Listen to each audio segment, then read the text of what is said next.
Very good evening friends. I hope आप सबको मेरी आवाज़ आ रही होगी।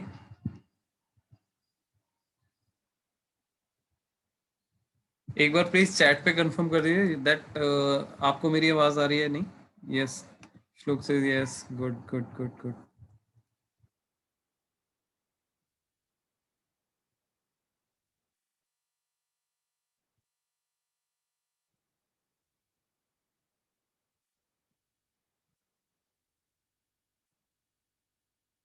Friends, we will start the session in next 1 minute. अभी कुछ लोग कनेक्ट हो रहे हैं तो एक बार हम 1 मिनट का वेट करते हैं सो दैट हम इसको स्टार्ट करेंगे। Just wait for a 1 minute. Thank you.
या very good evening friends. I hope मेरी आवाज़ दोबारा से विजिबल होगी आप सभी को।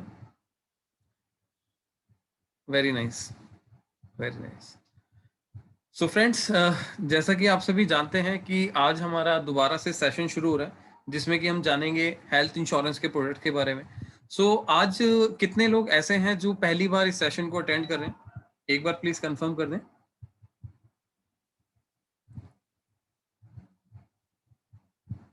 एक बार प्लीज चैट पे बता सकते हैं कि आपने फर्स्ट टाइम सेशन ले रहे हैं। Hemant yes, Nawab AK Nayak okay, Rahul yes, Ajay yes, first time first time, Pawan yes. There are so many peoples right. Great great great great, very nice. So आप अपने हैंड रेस कर लीजिए क्योंकि चैट पे आपने डाल दिया, इट्स गुड। पूजा जी भी बोल रहे हैं कि पहली बार ले रहे हैं, पर्थ भी बोल रहे हैं पहली बार है। Okay, very nice. Okay, so friends basically क्या है मैं आपको बता देता हूँ कि आप इंश्योरेंस एडवाइजरी बिजनेस के साथ एसोसिएट हो रहे हैं, जुड़ रहे हैं। सो आप सबसे पहले अपने हैंड रेस कर लीजिए, सॉरी हैंड रेज नहीं, सॉरी आप हैंड डाउन कर लीजिए। हैंड रेस में बोल रहा था इसीलिए काफी लोगों ने किया। Just wait, yes, okay okay okay, very nice. So friends, आज हम बात करने वाले हैं कि हेल्थ इंश्योरेंस के अंदर किस तरीके से आप लोगों को गाइड कर सकते हो, लोगों की हेल्थ को सिक्योर कर सकते हो, उनकी लाइफ को प्रोटेक्ट कर सकते हो। लाइक तो फ्रेंड्स, आपने देखा ही होगा आपके नियर एंड डियर बहुत सारे लोग अभी कोविड के टाइम पे कईयों के साथ मिसहैपनिंग हुई। कई सारे लोग हॉस्पिटल में भर्ती हुए, उनको उन्होंने वहां पर जाके बिल्स पे किए, उन्होंने वहां जाके पेमेंट्स करी हॉस्पिटल्स को, और काफी बड़े अमाउंट का, काफी लार्ज अमाउंट का बिल पे किया, राइट। सो फ्रेंड्स, आप सभी को मैं बताना चाहता हूँ कि इसकी एक्चुअल जरूरत क्यों होती है, क्या जरूरत है इंश्योरेंस की इंडस्ट्री के लिए, क्यों लोगों को जरूरत होती है। आप समझ के देखिए कि इंश्योरेंस की जरूरत क्यों। देखिए, आप मुझे बताइएगा। देखो, मैं आपको बेसिक फंडामेंटल पहले क्लियर कर रहा हूँ। छोटी छोटी चीजें हैं जो आपको पहले खुद को समझ आनी चाहिए, क्योंकि जब तक आपको समझ नहीं आएगी आप लोगों को भी नहीं समझा पाओगे, राइट। तो सबसे पहले मैं बता देता हूँ, मैं राहुल जैन और हम इंश्योरेंस देखो के, जो इंश्योरेंस देखो कंपनी है उसके हम कॉर्पोरेट पार्टनर्स हैं, ठीक है। सो हम आप लोगों को गाइड करते हैं, हम आप लोगों को सिखाते हैं कि किस तरीके से आप सोसाइटी के अंदर जाके लोगों के पास जाके उनको एक सोशल प्रोटेक्शन दे सकते हैं, मतलब कि एक ऐसा हेल्थ इंश्योरेंस या उनको और तरीके के प्रोडक्ट्स, इंश्योरेंस प्रोडक्ट दे सकते हैं जिससे कि उनको अपनी लाइफ में हेल्प मिल सके। कल को उनको कोई फाइनेंशियल इमरजेंसी है, कोई मेडिकल इमरजेंसी है, तो वो उससे बच सकें, राइट। कोई भी एक ऐसे रिस्क से बच सकें जो कि अनसर्टेन रिस्क रहता है, राइट। सो बेसिकली आप ये सोच के चलिए।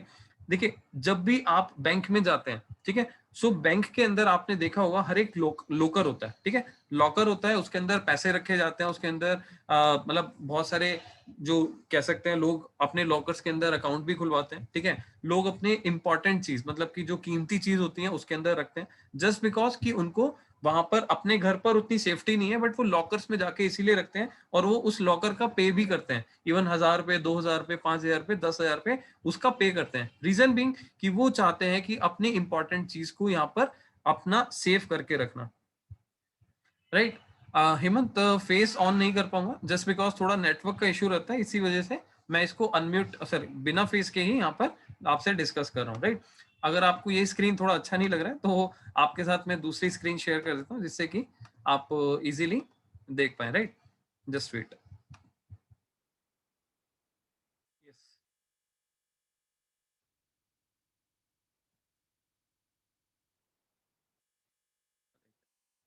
फ्रेंड्स बेसिकली हम बात कर रहे थे यहाँ पर कि अगर कोई भी पर्सन है जो कि प्रोटेक्शन चाहता है तो वो कहीं ना कहीं देखिए लॉकर के अंदर लोग क्या करते हैं, अपनी इंपॉर्टेंट चीज, अपनी महंगी चीजों को यहाँ पर रखते हैं, जिससे कि कल को अपने घर पर उनको चोरी होने का डर रहता है, बट वहां पर उनको सेफ्टी है। मान लीजिए मैं एग्जांपल की बात करूं, अगर मान लीजिए किसी के पास सोना है घर पे रखा हुआ, ठीक है, अब 10 लाख रुपए, 20 लाख रुपए का सोना घर पे रखा हुआ है, तो लोगों को डर रहता है कि यार मेरे घर पे चोरी ना हो जाए, ठीक है, मेरा सोना जो है वो कोई लेकर ना चला जाए। सो इस वजह से लोग यहाँ पर बैंक्स में जाकर लॉकर लेते हैं, उन लॉकर्स के अंदर अपने जो रिस्की चीजें होती हैं उनको वहां पर जाके रखते हैं, राइट। ऐसे आपने देखा होगा बहुत सारे प्रॉपर्टी के डॉक्यूमेंट्स वगैरह भी लोग बैंक में जाके रखते हैं। क्यों? क्योंकि उन्हें विश्वास होता है कि यार वहां पे मेरा जो सामान है, जो मेरी इंपॉर्टेंट चीजें हैं वो वहां पर जाके सिक्योर रहेगी, ठीक है। उसके लिए कंपनी को वो पे भी करते हैं, इसलिए वो बैंक को पे भी करते हैं इसी चीज के लिए, ठीक है। सो ये देखिए, अब यहाँ पर मैंने बात करी एक प्रोटेक्शन की कि उन्हें अपनी कीमती चीज को रखने के लिए एक प्रोटेक्शन की जरूरत है, तो इसलिए उन्होंने बैंक का सहारा लिया, एक लॉकर का सहारा लिया, ठीक है। इसी तरीके से आप मुझे सोच के बताइएगा कि जब भी आप कहीं घूमने जाते हैं, अपने घर से बाहर जाते हैं, तो आप क्या घर के अंदर ताला लगा के जाते हैं? नहीं जाते हैं। ऑब्वियस है, जाते हैं। क्यों जाते हैं? क्योंकि हमें पता है कि यार हमारे घर में चोरी ना हो जाए, ठीक है। सो हम उसको प्रोटेक्ट करके जाते हैं, सेफर सेफर साइड लेकर चलते हैं कि कल को मेरे घर में चोरी ना हो जाए, नुकसान ना हो जाए, राइट। अब इसी तरीके से लोगों को हेल्थ इंश्योरेंस की जरूरत होती है। क्यों? क्योंकि उन्हें पता है कि यार हेल्थ इंश्योरेंस हमें इसलिए लेना चाहिए कि कल को अगर मेरे साथ या मेरी फैमिली के साथ कोई मेडिकल इमरजेंसी आ जाए, तो उस केस में मेरे को ज्यादा नुकसान ना हो, मेरे को हॉस्पिटल में जाके 4 लाख, 5 लाख, 10 लाख का बिल पे ना करना पड़े, ठीक है। इसीलिए लोग यहाँ पर हेल्थ इंश्योरेंस की हेल्प लेते हैं, हेल्थ इंश्योरेंस की मदद लेते हैं, जिससे कि अपने आप को वो एक फाइनेंशियली सिक्योर बना पाए, अपने आप को एक बहुत स्ट्रांग बना पाए, राइट। देखो, ऐसा जरूरी नहीं है कि हर टाइम किसी के पास 5 लाख, 10 लाख, 2 लाख एक कैश में पड़ा हो, ठीक है, ऐसा पॉसिबल नहीं है। लेकिन कुछ लोग हो भी सकते हैं जिनके पास हो, बट फिर भी जो लोग समझदार होते हैं, जो लोग समझते हैं इसकी इंपॉर्टेंस को, इंश्योरेंस को, सो वो लोग इसको लेकर रखते हैं, इसकी सेफ्टी को, इसकी इंपॉर्टेंस को जानते हैं, राइट। सो फ्रेंड्स, आज हम बेसिकली हम जानेंगे कि हेल्थ इंश्योरेंस के फीचर्स क्या क्या होते हैं, लोग जब हेल्थ इंश्योरेंस लेते हैं तो उनको क्या क्या बेनिफिट्स मिलता है कंपनीज के द्वारा। बट आज मैं कोई पर्टिकुलर कंपनी या पर्टिकुलर प्रोडक्ट के बारे में नहीं बताऊंगा, आपको जर्नल फीचर्स बताऊंगा। जर्नल फीचर्स का मतलब है कि हेल्थ इंश्योरेंस लेते हुए किसी भी कंपनी के अंदर क्या क्या फंडामेंटल्स रूल होते हैं, क्या क्या चीजें होती हैं जो आपको हमेशा याद रखनी है, ठीक है। किसी कंपनी के अंदर फीचर्स कम होते हैं, किसी में ज्यादा होते हैं, ठीक है। सो वो हम समझेंगे इस प्रेजेंटेशन के दौरान, और लगभग एक घंटे का वेबिनार होने वाला है। सो फ्रेंड्स, अगर आप मेरे साथ एंड तक बने रहेंगे सो आपको काफी हद तक बहुत सारी चीजें समझ आएंगी, ठीक है। अगर आप ये समझोगे, 1 घंटा मेरे को आप दोगे, तो मैं आपको शॉर्टली से बोल सकता हूँ कि आपको काफी हद तक चीजें, आपके जो डाउट्स हैं, आपके जो प्रॉब्लम्स हैं, वो यहाँ पर सॉर्ट आउट हो जाएंगी, राइट। सो फ्रेंड्स, चलिए शुरू करते हैं आज का इस वेबिनार, जिसमें हम सीखेंगे हेल्थ इंश्योरेंस के फीचर्स के बारे में, राइट। तो सबसे पहले मैं शुरू करता हूँ। हेल्थ इंश्योरेंस जब भी हम लेते हैं तो हम दो तरीके के प्रोडक्ट होते हैं मार्केट के अंदर, किसी भी कंपनी के अंदर आप देखेंगे तो सबसे पहला होता है जो कि होता है इंडिविजुअल प्लान, मतलब कि कोई भी अकेला व्यक्ति है वो अपने लिए इंश्योरेंस लेना चाहता है। एग्जाम्पल के लिए मान लीजिए मैं हूं, ठीक है, अब मैं अपने लिए एक इंश्योरेंस प्लान लेना चाहता हूँ, अपने आप को प्रोटेक्ट करना चाहता हूँ कि कल को ऐसा ना हो कि मेरे को कोई ऐसी अनसर्टेन बीमारी आ जाए जिससे कि मेरे को 5 लाख, 3 लाख, 2 लाख का बिल देना पड़े हॉस्पिटल में। तो उसको सेफर साइड में चलने के लिए मैं अपना एक इंडिविजुअल प्लान ले सकता हूँ, जिसको बोलते हैं 1 पर्सन का एक इंश्योरेंस प्लान, अकेले व्यक्ति का इंश्योरेंस। ठीक है, सो मैं अगर अपने लिए इंश्योरेंस प्लान लेना चाहता हूँ तो उसको हम बोलते हैं इंडिविजुअल प्लान, राइट। अगर मान लीजिए मैं चाहता हूँ कि मैं, मेरी वाइफ और मेरे बच्चे, तो मतलब कि मैं अपनी फैमिली को भी इस पॉलिसी के अंदर इंक्लूड करना चाहता हूं, तो इसको हम बोलेंगे फैमिली फ्लोटर प्लान। ठीक है, तो इंडिविजुअल प्लान एक व्यक्ति के लिए होता है, फैमिली फ्लोटर प्लान अलग, मतलब अपनी फैमिली में सभी लोगों को इंक्लूड करके वो टोटल बनता है। अब एग्जांपल के लिए समझते हैं, मान लेते हैं इंडिविजुअल प्लान में मैंने 5 लाख की पॉलिसी लिया। ठीक है, अब 5 लाख का क्लेम मैं इंडिविजुअल प्लान के अंदर पूरा क्लेम ले सकता हूं जब तक वो मेरा 5 लाख खत्म नहीं हो जाता। चाहे मैं एक एक करके लूं, चाहे एक बार मैंने 1 लाख ले लिया, फिर 2 लाख ले लिया, फिर 3 लाख ले लिया, तो जहां तक मेरा 5 लाख की लिमिट है, जब तक वो 5 लाख खत्म नहीं हो जाता तो मैं मल्टीपल ले सकता हूँ। ऐसा जरूरी नहीं है कि मैं एक बार एडमिट होऊंगा, 5 लाख का क्लेम लिया तभी मैं ले सकता हूँ, ऐसा नहीं है। मैं थोड़ा थोड़ा करके भी ले सकता हूँ जब तक मेरी लिमिट अवेलेबल है। ठीक है, इसी तरीके से फैमिली फ्लोटर में अगर किसी ने, मान लीजिए हस्बैंड वाइफ और 2 बच्चों ने अगर 5 लाख की पॉलिसी लिया, ठीक है, सो उस केस में क्या होगा, उस केस में होगा कि अगर मान लीजिए एक बच्चे ने 1 लाख का क्लेम लिया, दूसरे ने 2 लाख का लिया और फादर ने 3 लाख का लिया। ठीक है, सो अगर मेरा यहाँ पर 1, 1 और 3 करके पॉलिसी होता है तो मेरा 5 लाख की लिमिट खत्म हो जाती है। मतलब कि जो मेरी 5 लाख की लिमिट है उस लिमिट को कोई भी पर्सन यहाँ पर यूज कर सकता है, राइट। सो फ्रेंड्स, एक मेरे को यहाँ पर एक चैट पे क्वेश्चंस कुछ आ रहे हैं, आप सभी से एक बार रिक्वेस्ट यहाँ पर करूंगा कि अभी प्रेजेंटेशन के बीच में मैं आपके कोई भी क्वेश्चन क्वेरी नहीं देख पाऊंगा। सो आप सभी से रिक्वेस्ट है कि जो भी क्वेश्चंस है, क्वेरीज हैं, आप नोट करके रखिए सो दैट आप एंड ऑफ द सेशन मेरे से चीजों के बारे में पूछ सके अगर आपको कोई भी डाउट आता है, कोई भी क्वेश्चन आपका आता है, राइट। सो आपको मैंने बताया इंडिविजुअल प्लान के अंदर, फैमिली फ्लोटर प्लान के अंदर क्या डिफरेंस रहता है। इंडिविजुअल प्लान एक व्यक्ति लेता है, एक अकेला व्यक्ति लेता है, जिसके अंदर एक लिमिट होती है 3 लाख, 5 लाख, 10 लाख, 20 लाख, जितने का भी पॉलिसी ले रहा है उस पॉलिसी अमाउंट को बोल सकते हैं रिस्क कवर। ठीक है, या फिर हम अगर उसको हेल्थ इंश्योरेंस की इंडस्ट्री की लैंग्वेज में बोलें तो उसको हम बोलते हैं सम इंश्योर्ड। सम इंश्योर्ड मतलब कि आप लिख सकते हो इसको, सम इंश्योर्ड बोला जाता है जितने की पॉलिसी परचेज कर रहा है। मान लीजिए कोई पर्सन 5 लाख की पॉलिसी परचेज कर रहा है, सो उसको हम बोलेंगे 5 लाख सम इंश्योर्ड। ठीक है, तो 5 लाख का सम इंश्योर्ड की पॉलिसी वो वहां से बाय कर रहा है। ठीक है, तो इसी तरीके से इंडिविजुअल प्लान और फैमिली फ्लोटर प्लान काम करता है। इंडिविजुअल प्लान अकेले व्यक्ति के लिए होता है, फैमिली फ्लोटर प्लान पूरी फैमिली के लिए होता है। और इसके अंदर अगर 5 लाख की पॉलिसी लिया तो 5 लाख का जो पॉलिसी है उसका बेनिफिट पूरी फैमिली में कोई भी मेंबर ले सकता है। ऐसा जरूरी नहीं है कि फादर ने लिया या वाइफ ने लिया या फिर बच्चों ने लिया, मिलकर चारों पांचों लोग जितने भी उस फैमिली के अंदर है वो सारे मिलकर उस सम एश्योर्ड को एग्जॉस्ट कर सकते हैं, खत्म कर सकते हैं, right. So that is the difference between individual plan and family floater plan. अब बात आती है एलिजिबिलिटी की। अगर मान लीजिए मैं पॉलिसी लेता हूं, ठीक है, सो यहाँ पर जब भी हम पॉलिसी लेते हैं सो उसकी कुछ एलिजिबिलिटी होती है, मतलब कि एंट्री एज, कितने एंट्री एज के लोग, कितने एज के लोग यहाँ पर पॉलिसी बाय कर सकते हैं। देखिए नॉर्मली अगर देखा जाता है ज्यादातर कंपनी में 18 साल से ऊपर पॉलिसी लेने की एलिजिबिलिटी होती है। अगर पर्सन 18 साल से ऊपर है और 65 साल तक की एज में है तो वो उसमें एलिजिबल होता है। बट कुछ कंपनियां यहाँ पर 5 साल से भी अपनी पॉलिसी को एंट्री करने के लिए देती है। ठीक है, मतलब कोई बच्चा है पॉलिसी के अंदर, मतलब पेरेंट अपने बच्चे के लिए पॉलिसी लेना चाहता है इंडिविजुअल, तो कुछ कंपनी उसमें अलाउ करती है। बट उस केस में प्रपोजर फादर ही बनते हैं या फिर एक मेंबर को वहां पर प्रपोजर बन के, इंश्योर्ड बन के पॉलिसी लेना पड़ता है। ठीक है, बट नॉर्मली आप याद रखिए कि जब भी हम पॉलिसी लेते हैं तो 18 साल से ऊपर का व्यक्ति ही इंश्योरेंस प्लान ले सकता है और साथ में 65 साल तक की एज तक ले सकते हैं। ठीक है, नॉर्मली ये देखा जाता है। यहाँ पर बात करेंगे डिपेंडेंट चाइल्ड की। अब मान लीजिए कोई फैमिली है, ठीक है, हस्बैंड वाइफ है। अब अगर वो अपने डिपेंडेंट चाइल्ड, उनके मतलब जब उनकी मैरिज हुई तो 1-2 साल के बाद उनको कोई बेबी हुआ, ठीक है, सो बेबी होने के बाद अगर वो अपने बच्चे को उस पॉलिसी के अंदर ऐड करना चाहते हैं, दैट इज डिपेंडेंट चाइल्ड। अपने बच्चे को अगर वो पॉलिसी के अंदर ऐड करना चाहते हैं, सो यहाँ पर 91 डेज के बाद, मतलब कि 3 महीने होने के बाद बच्चे की एज जो 3 महीने हो जाती है उसके बाद ही हम पॉलिसी के अंदर ऐड कर सकते हैं, ठीक है। यहाँ पर कुछ कंपनियां कहती हैं कि हम 15 दिन के बाद भी कवर करेंगे, लेकिन कुछ कंपनियां कहती हैं हम 3 महीने के बाद बच्चे को कवर करेंगे, राइट। तो यहाँ पर डिफरेंस बता रहा हूँ आपको, बेसिक फंडामेंटल बता रहा हूँ, जिससे कि सारी चीजें आपको क्लियर हो जाए, राइट। अभी धीरे धीरे हम सीखेंगे और क्या क्या डिफरेंस रहता है।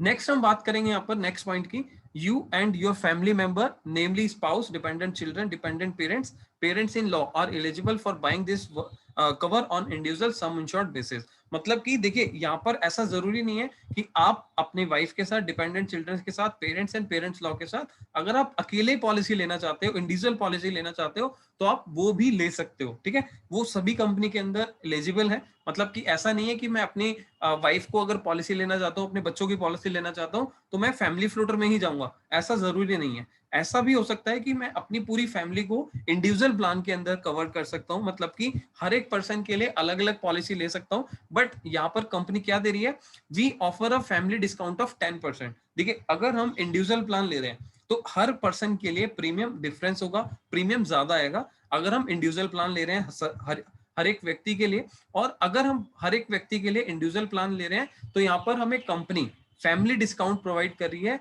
ऑफ 10%, ठीक है। अगर यहाँ पर 2 मेंबर या 2 मेंबर से ज्यादा होता है तो यहाँ पर हमें एक फैमिली डिस्काउंट मिल जाता है जिसको हम 10% ले सकते हैं, ठीक है। बट यहाँ पर कुछ कंपनी 7.5 देती है, कुछ 10 देती है, कुछ 15 भी देती है, ठीक है। तो अगर कोई पर्सन ऐसा है जो इंडिविजुअल प्लान लेना चाहता है, एक फैमिली के अंदर अलग अलग पॉलिसी लेना चाहता है, एग्जांपल के लिए मैं हूं, ठीक है, मैं, मेरी वाइफ, मेरे 2 बच्चे, अब मैं फैमिली फ्लोटर में नहीं जा रहा हूं, ठीक है। फैमिली फ्लोटर में क्या था, मैं 5 लाख की पॉलिसी ले रहा हूं तो 5 लाख तक की लिमिट थी। अब मैं क्या कह रहा हूं, अब मैं इंडिविजुअल प्लान ले रहा हूं, मैंने अपनी भी 5 लाख की ली, वाइफ की भी 5 लाख की पॉलिसी ली, पहले बच्चे की 5 लाख की पॉलिसी ली और दूसरे बच्चे के लिए भी 5 लाख की पॉलिसी ली। तो उस केस में क्या होगा, अगर कभी भी किसी को जरूरत पड़ी तो 5-5 लाख रुपए का लिमिट सभी को मिलेगा। तो वो पॉलिसी हमें नॉर्मली महंगी मिलती है क्योंकि उसमें सभी के लिए लिमिट अलग मिल रही है, ठीक है। तो यहाँ पर जो इंडिविजुअल प्लान है उसमें मेरी फैमिली की जो लिमिट हो गई, टोटल लिमिट हो गई 20 लाख रुपए की।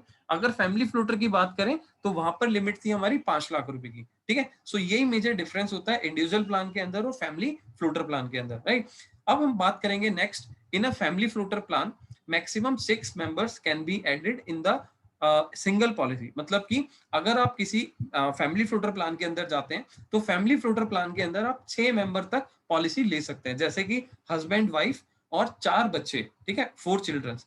तो इसको हम बोलते हैं इंश्योरेंस की लैंग्वेज में अगर हम बोले तो यहाँ पर बोलते हैं अगर हस्बैंड वाइफ है तो उसको बोलेंगे 2 अडल्ट प्लस 3 चाइल्ड या फिर 4 चिल्ड्रंस, ठीक है। तो इसको बोलेंगे 2 अडल्ट प्लस 4 चिल्ड्रंस, ठीक है। तो इस तरीके से हम यहाँ पर इंश्योरेंस की लैंग्वेज में इस तरीके से बोलते हैं, राइट। इसके बाद यहाँ लिखा हुआ है इन इंडिविजुअल पॉलिसी, अगर हम यहाँ पर इंडिविजुअल पॉलिसी ले रहे हैं so maximum of 4 adults and 5 childrens. मतलब कि अगर मान लीजिए मैं एक इंडिविजुअल पॉलिसी के अंदर कंपनी के साथ जाता हूं तो वहां पर मेरे को 4 एडल्ट्स और 5 चिल्ड्रंस तक की पॉलिसी, सिंगल पॉलिसी के अंदर हम यहाँ पर इंडिविजुअल पॉलिसी के अंदर पॉलिसी ले सकते हैं, ठीक है। सो यहाँ पर 9 मेंबर्स मैक्सिमम ऐड हो जाएंगे, बट यहाँ पर इंडिविजुअल पॉलिसी होनी चाहिए जिसमें कंपनी यहाँ पर आपको 10% का डिस्काउंट ऑफर करती है, ठीक है।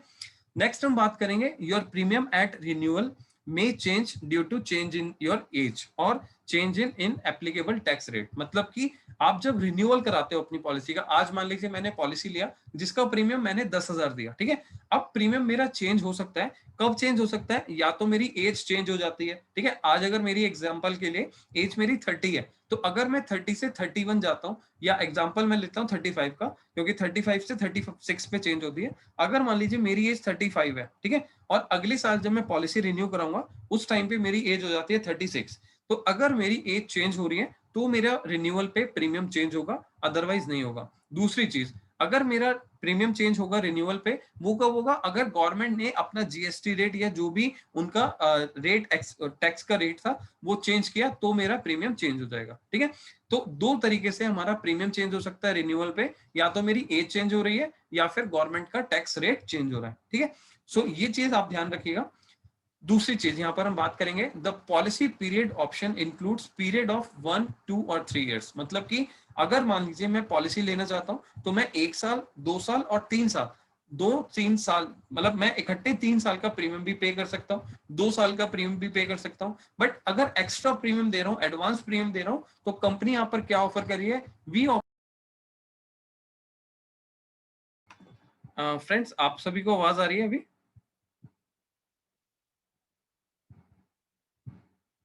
एक बार प्लीज कंफर्म कर दीजिए आप सभी को आवाज आ रही है मेरी?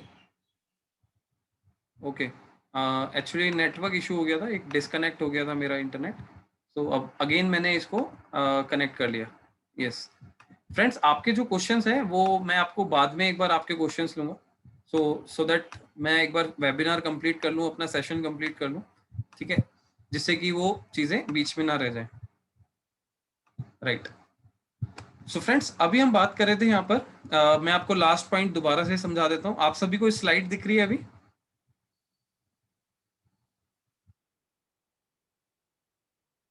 Okay, very nice. So friends basically मैं आपको बता देता हूँ,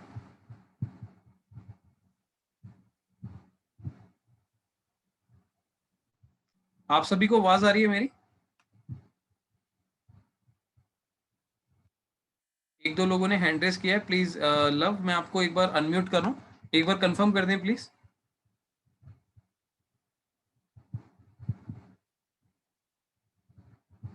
पार्थ जी एक बार कंफर्म कर दें, आपको आवाज आ रही है?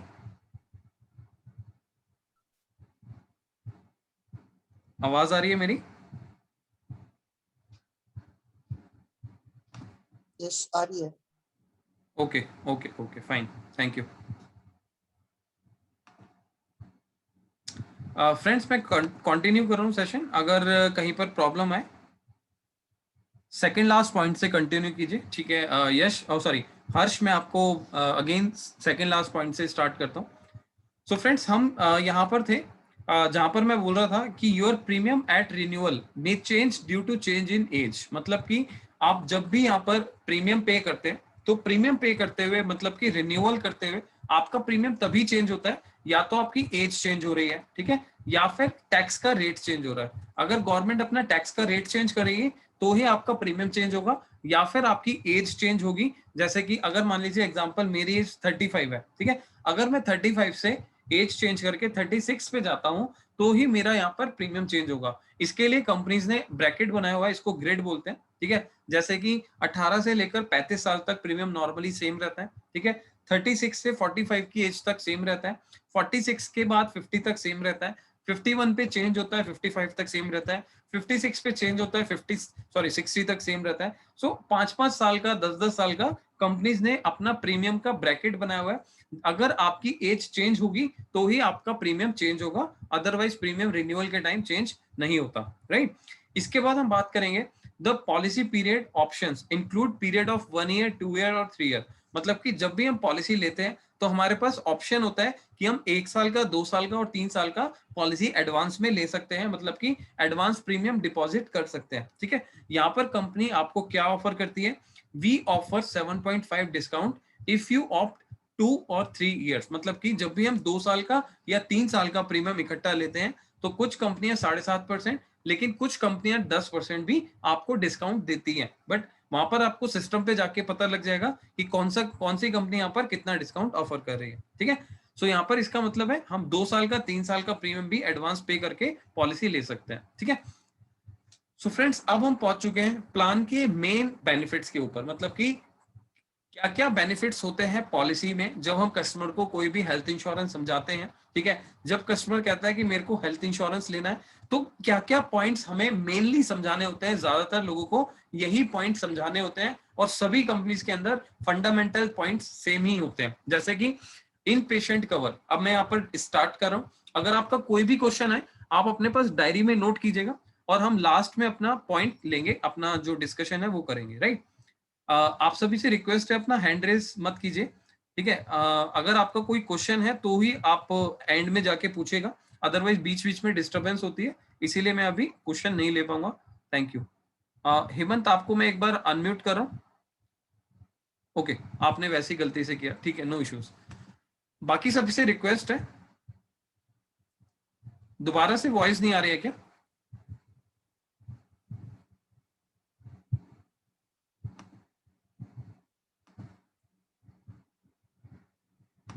दोबारा से वॉइस नहीं आ रही है क्या?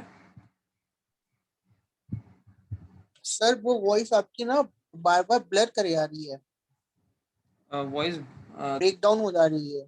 ब्रेक डाउन हो रही है। Okay, just wait for a moment, मैं एक बार दूसरे इंटरनेट कनेक्शन से ट्राई करता हूँ अपने, सो दैट आपको बीच जैसे में। आप अभी ब्रेक ही कर रही है आवाज आपकी। अभी जैसे मैं बोल रहा हूँ तो ब्रेक कर रही है। हाँ ब्रेक कर रही है, अब तो क्लियर आई, इससे पहले ब्रेक कर रही थी।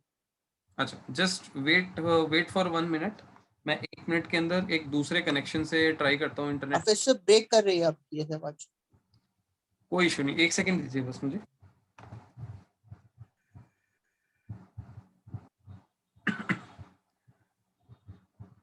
फ्रेंड्स एक बार अभी कंफर्म कीजिए, अभी ठीक है बस। हाँ अब आवाज सही आ रही है सर, लेकिन बीच में फिर से ब्रेक कर जाती है, जैसे सही आती है फिर दो हम्म, तीन मिनट बाद आपकी ब्रेक कर जाती है, ये होता है। 1 सेकेंड, अब आई थिंक मेरे को अब ऐसा जैसे लगता है अब मेरे को प्रॉब्लम नहीं होना चाहिए क्योंकि मैंने दूसरे कनेक्शन से कनेक्ट कर लिया। ठीक है सर, अगर कोई भी प्रॉब्लम आती है तो मैं फिर से एक बार आपको मतलब हाथ रेस करके इशारा कर दूंगा sir. Okay okay, all right, okay all right. Friends मैं स्टार्ट करता हूँ यहीं से। हो सकता है थोड़ा सा इशू हो, टेक्निकल इशू हो, क्योंकि रेन वगैरह भी हुई है 1-2 दिन में, तो हो सकता है इस चक्कर से। यस, सो फ्रेंड्स हम अब बात कर रहे थे यहाँ पर जो मेन फीचर्स हैं प्लान के, जो मेन बेनिफिट्स हैं इन सब पॉइंट्स के बारे में। सो यहाँ पर आपको समझने वाली बात है, जब भी कोई क्लाइंट, जब भी कोई पर्सन आपसे पूछे कि मेरे को हेल्थ इंश्योरेंस प्रोडक्ट लेना है, ठीक है, या हेल्थ इंश्योरेंस के बारे में समझना है, तो आपको यही सारे पॉइंट्स समझाने होते हैं। बट क्या है यहाँ पर कि हर कंपनी के यहाँ पर फीचर्स अलग हैं। जैसे कि एग्जाम्पल हम बात करेंगे कि आगे बात करेंगे क्या क्या डिफरेंस होते हैं। तो सबसे पहला पॉइंट, आप इन पॉइंट्स को नोट कर सकते हैं, अदरवाइज प्रेजेंटेशन के बाद आपको ये वाली प्रेजेंटेशन का आपको पीपीटी भी मिल जाएगा, कोई ऐसा इशू नहीं, ठीक है। सो फ्रेंड्स आपको क्या करना है, जब भी हम पॉलिसी समझाते हैं किसी को तो सबसे पहले पॉइंट आता है इन पेशेंट हॉस्पिटलाइजेशन। अब इसको क्या बोलते हैं इन पेशेंट हॉस्पिटलाइजेशन को? The medical expense for covered for hospitalization of more than 24 hours with no room rent limit. मतलब कि जब भी हम हॉस्पिटल में एडमिट होते हैं, सो ये मैंडेटरी होता है कि कस्टमर 24 घंटे अगर हॉस्पिटल में रहेगा तभी उसको क्लेम मिलेगा, ठीक है। मतलब कि जो भी मेडिकल कॉस्ट उसको हॉस्पिटल में मिलेगी, तो इन पेशेंट होना मतलब कि 24 घंटे हॉस्पिटल में रहना मैंडेटरी है, तभी जाके उसको यहाँ पर क्लेम मिलेगा, अदरवाइज उसको क्लेम नहीं मिलेगा, ठीक है। अगर कोई पर्सन है जो कहता है कि मैं 2 घंटे के लिए, 4 घंटे के लिए हॉस्पिटल में एडमिट हुआ था और मेरे को क्लेम चाहिए, तो उस कंडीशन में कंपनी उसको क्लेम नहीं देगी। 24 घंटे हॉस्पिटल में एडमिट होगा तभी उस पर्सन को यहाँ पर क्लेम मिलने वाला है, राइट। नेक्स्ट हम बात करेंगे यहाँ पर प्री हॉस्पिटलाइजेशन की। अब प्री हॉस्पिटलाइजेशन क्या होता है वो बात कर लेते हैं। प्री हॉस्पिटलाइजेशन होता है कि medical expense that you can incur due to illness during 60 days immediately before you are hospitalize. मतलब कि सीधा सीधा यहाँ पर लिखा हुआ है, जब भी आप हॉस्पिटल में एडमिट होते हो तो उससे पहले के जो एक्सपेंडिचर्स होते हैं, जो मेडिकल खर्चे होते हैं, वो सारे एक्सपेंडिचर आपको विद इन 60 days, 60 दिन पहले के जो भी खर्चे होते हैं वो सारे आपको यहाँ से रिम्बर्समेंट के तौर पर मिल जाते हैं। और इसको हम बोलते हैं प्री हॉस्पिटल। जो भी खर्चे आपके हॉस्पिटल में एडमिट होने से रिलेटेड थे, ठीक है, वो सारे खर्चे आपको यहाँ पर कंपनी से रिम्बर्समेंट मिल जाता है। अब इसमें कौन कौन से खर्चे हो सकते हैं? इसमें हो सकता है आपका डॉक्टर फीस, मतलब कि आपने अगर डॉक्टर को मान लीजिए कंसल्टेशन के चार्जेस पे किए हैं, वो भी हो सकता है। अगर मान लीजिए आपने कोई मेडिसिन खाई है तो वो भी एक्सपेंडिचर हो सकता है। अगर मान लीजिए आपने कोई रिपोर्ट्स कराई है, ठीक है, तो वो भी एक्सपेंडिचर हो सकता है। तो अगर आपने कोई भी expenses related to your admission, मतलब कि हॉस्पिटल में जो ट्रीटमेंट लिया था उससे रिलेटेड आपके कोई भी एक्सपेंसेस थे, तो वो सारे एक्सपेंसेस आपको यहाँ पर प्री हॉस्पिटलाइजेशन के तौर पर 60 डेज के अंदर मिल जाने वाले हैं। मतलब कि 60 दिन तक के खर्चे आपको यहाँ पर मिल जाते हैं। नेक्स्ट हम बात करेंगे पोस्ट हॉस्पिटलाइजेशन की। पोस्ट हॉस्पिटलाइजेशन का मतलब है जब आप यहाँ पर लिखा हुआ है the medical expense you can इनकर इन 180 days during after you can discharge from the hospital. मतलब कि जब आप हॉस्पिटल से डिस्चार्ज होकर घर जाते हैं, ठीक है, जब आपके नॉर्मली हम बोले इसको, अगर आपके हॉस्पिटल से छुट्टी हो जाती है, सो उस टाइम पे आपको डॉक्टर बोलते हैं, डिस्चार्ज समरी में लिखते हैं कि भाई आपको 15 दिन तक मेडिसिन खानी है, आपको रिपोर्ट्स करानी है और अगेन मेरे को 1 महीने के बाद दिखाना है, ठीक है। सो यहाँ पर अगर डॉक्टर आपको बोलता है इस तरीके से कि आपको मेडिसिन भी खानी है, रिपोर्ट्स भी कराकर मेरे को वापस दिखाना है, तो वहां पर भी हमारे कुछ खर्चे होते हैं, ठीक है। डॉक्टर को दिखाएंगे तो हमारा एक्सपेंस होगा, ठीक है, कंसल्टेशन फीस है। अगर हम मेडिसिन लेंगे तो हमारा खर्चा हो रहा है, ठीक है। अगर हम रिपोर्ट्स कराएंगे तो हमारा खर्चा हो रहा है। तो ये सारे एक्सपेंडिचर्स, ये सारे खर्चे हमें कंपनी से वापस मिल जाते हैं। इसको हम बोलते हैं पोस्ट हॉस्पिटलाइजेशन। पहले हमें अपनी पॉकेट से खर्च करना पड़ता है और उसके बाद वो सारे बिल हम कंपनी को सबमिट करते हैं और वो सारे बिल का पैसा हमारे पास वापस आ जाता है। इसको हम रिम्बर्समेंट बोलते हैं, ठीक है। अब बात कर रहे थे हम यहाँ पर प्री एंड पोस्ट की। तो यहाँ पर कुछ कंपनियां प्री पोस्ट के अंदर यहाँ पर 60 डेज की जगह 30 डेज भी दे सकती है, 45 डेज भी दे सकती है और 90 डेज भी दे सकती है, और यहाँ पर कुछ कंपनियां 60 डेज भी देती हैं। इसी तरीके से पोस्ट हॉस्पिटलाइजेशन के टाइम पर यहाँ पर लिखा है 180 डेज, बट कुछ कंपनियां 90 डेज देती हैं, कुछ 120 डेज देती हैं और कुछ 60 डेज भी देती हैं, ठीक है। सो ये जरूरी नहीं है यहाँ पर 60 डेज और 180 डेज है, ये कंपनी के प्लान के फीचर्स के ऊपर डिपेंड रहता है कि कौन से प्लान में क्या फीचर है। तो मैं आपको अभी बात कर रहा था कि हर एक प्लान का फीचर अलग होता है, बट फंडामेंटल चेंज नहीं होता। तो फंडामेंटल यही है कि प्री एंड पोस्ट के एक्सपेंसेस मिलते हैं, बट यहाँ पर डेज चेंज हो सकते हैं, 30 डेज 60 डेज हो सकते हैं, 60 डेज 90 डेज हो सकते हैं। तो इस तरीके से डेज आपके चेंज हो सकते हैं, राइट। इसके बाद बात करेंगे हम रूम रेंट की एंड आईसीयू चार्जेस की। देखिए रूम रेंट क्या होता है, no capping on room rent. मतलब कि अगर आपने देखा होगा बहुत सारी कंपनियां पहले ऐसी थी मार्केट में, अभी भी हैं इवन, और इवन बहुत सारी कंपनियां आज भी उस लेवल पे काम कर रही हैं जहां पर वो रूम रेंट की कैपिंग देती है। या अगर आप लोअर सम एश्योर्ड लेते हो, 3 लाख की 4 लाख की पॉलिसी लेते हो, तो कुछ कंपनियां आज भी रूम रेंट के ऊपर कैपिंग लगाती है। कैपिंग का मतलब होता है लिमिट। मतलब कि अगर मैंने आज पॉलिसी लिया तो कंपनियां कहती हैं कि आपको 1% ऑफ सम एश्योर्ड मिलेगा, ठीक है। अभी मैंने बताया था सम एश्योर्ड क्या होता है। सम एश्योर्ड का मतलब होता है कि जितने की मैं पॉलिसी बाय कर रहा हूं। एग्जांपल, मैंने 5 लाख की पॉलिसी ली तो उसका 1% कितना हुआ, 1% हुआ 5,000 रुपए, ठीक है। तो मेरे को 5,000 रुपए पर डे का रूम मिल सकता है, इससे ज्यादा का रूम नहीं मिलेगा। अगर मेरी पॉलिसी में लिखा है कि मेरे को रूम रेंट का 1% ऑफ सम एश्योर्ड मिलेगा, तो मैं 5,000 से ऊपर का रूम नहीं ले सकता। अगर मैं लेता हूं तो उसके ज्यादा, मान लीजिए मैंने 7,000 का रूम लिया और 5,000 की मेरी एलिजिबिलिटी थी, तो 2,000 रुपए पर डे के हिसाब से मेरे को अपनी पॉकेट से हॉस्पिटल को पे करना पड़ेगा। अगर मैं 10 दिन हॉस्पिटल में था तो मेरे को 2,000 के हिसाब से 20,000 रुपए का रूम रेंट का पे करना पड़ेगा, राइट। सो इसी तरीके से आप ये देखिए, बहुत सारी कंपनियां मार्केट में ऐसी भी हैं जो आपको नो रूम रेंट कैपिंग देती है। मतलब कि आपके रूम रेंट की लिमिट कोई नहीं है। अगर आपने 5 लाख की पॉलिसी ली है तो आप 10,000 का रूम ले सकते हो, 15,000 का रूम ले सकते हो, इवन 20,000 तक का भी रूम पर डे का ले सकते हो, ठीक है। इसी तरीके से आईसीयू भी होता है, बट यहाँ पर आईसीयू और रूम रेंट के अंदर अगर हम बात करें, जो कम सम एश्योर्ड की पॉलिसी होती है जैसे कि 3 लाख 4 लाख 2 लाख, तो उसमें लिखा होगा 1% ऑफ सम एश्योर्ड। आईसीयू के केस में लिखा होगा 2% ऑफ सम एश्योर्ड। मतलब कि मेरे अगर 3 लाख की पॉलिसी है और वहां पर 1% रूम रेंट लिखा है तो आपका 3,000 रुपए पर डे मिलेगा। आईसीयू के केस में 6,000 रुपए पर डे लगेगा। अगर एक्चुअल एक्सपेंडिचर मेरा आईसीयू में 15,000 लग रहा है और मेरे को 6,000 मिल रहा है, तो 9,000 रुपए पर डे के हिसाब से मेरे को अपनी जेब से पे करना पड़ेगा। तो आप जब भी पॉलिसी लें या कभी भी कस्टमर को सजेस्ट करें, तो आप ध्यान रखें कि रूम रेंट या आईसीयू के ऊपर कैपिंग ना हो, लिमिट ना हो, 1% ऑफ सम एश्योर्ड या 2% ऑफ सम एश्योर्ड की लिमिट ना हो, ठीक है। नेक्स्ट हम बात करेंगे यहाँ पर डे केयर प्रोसीजर की।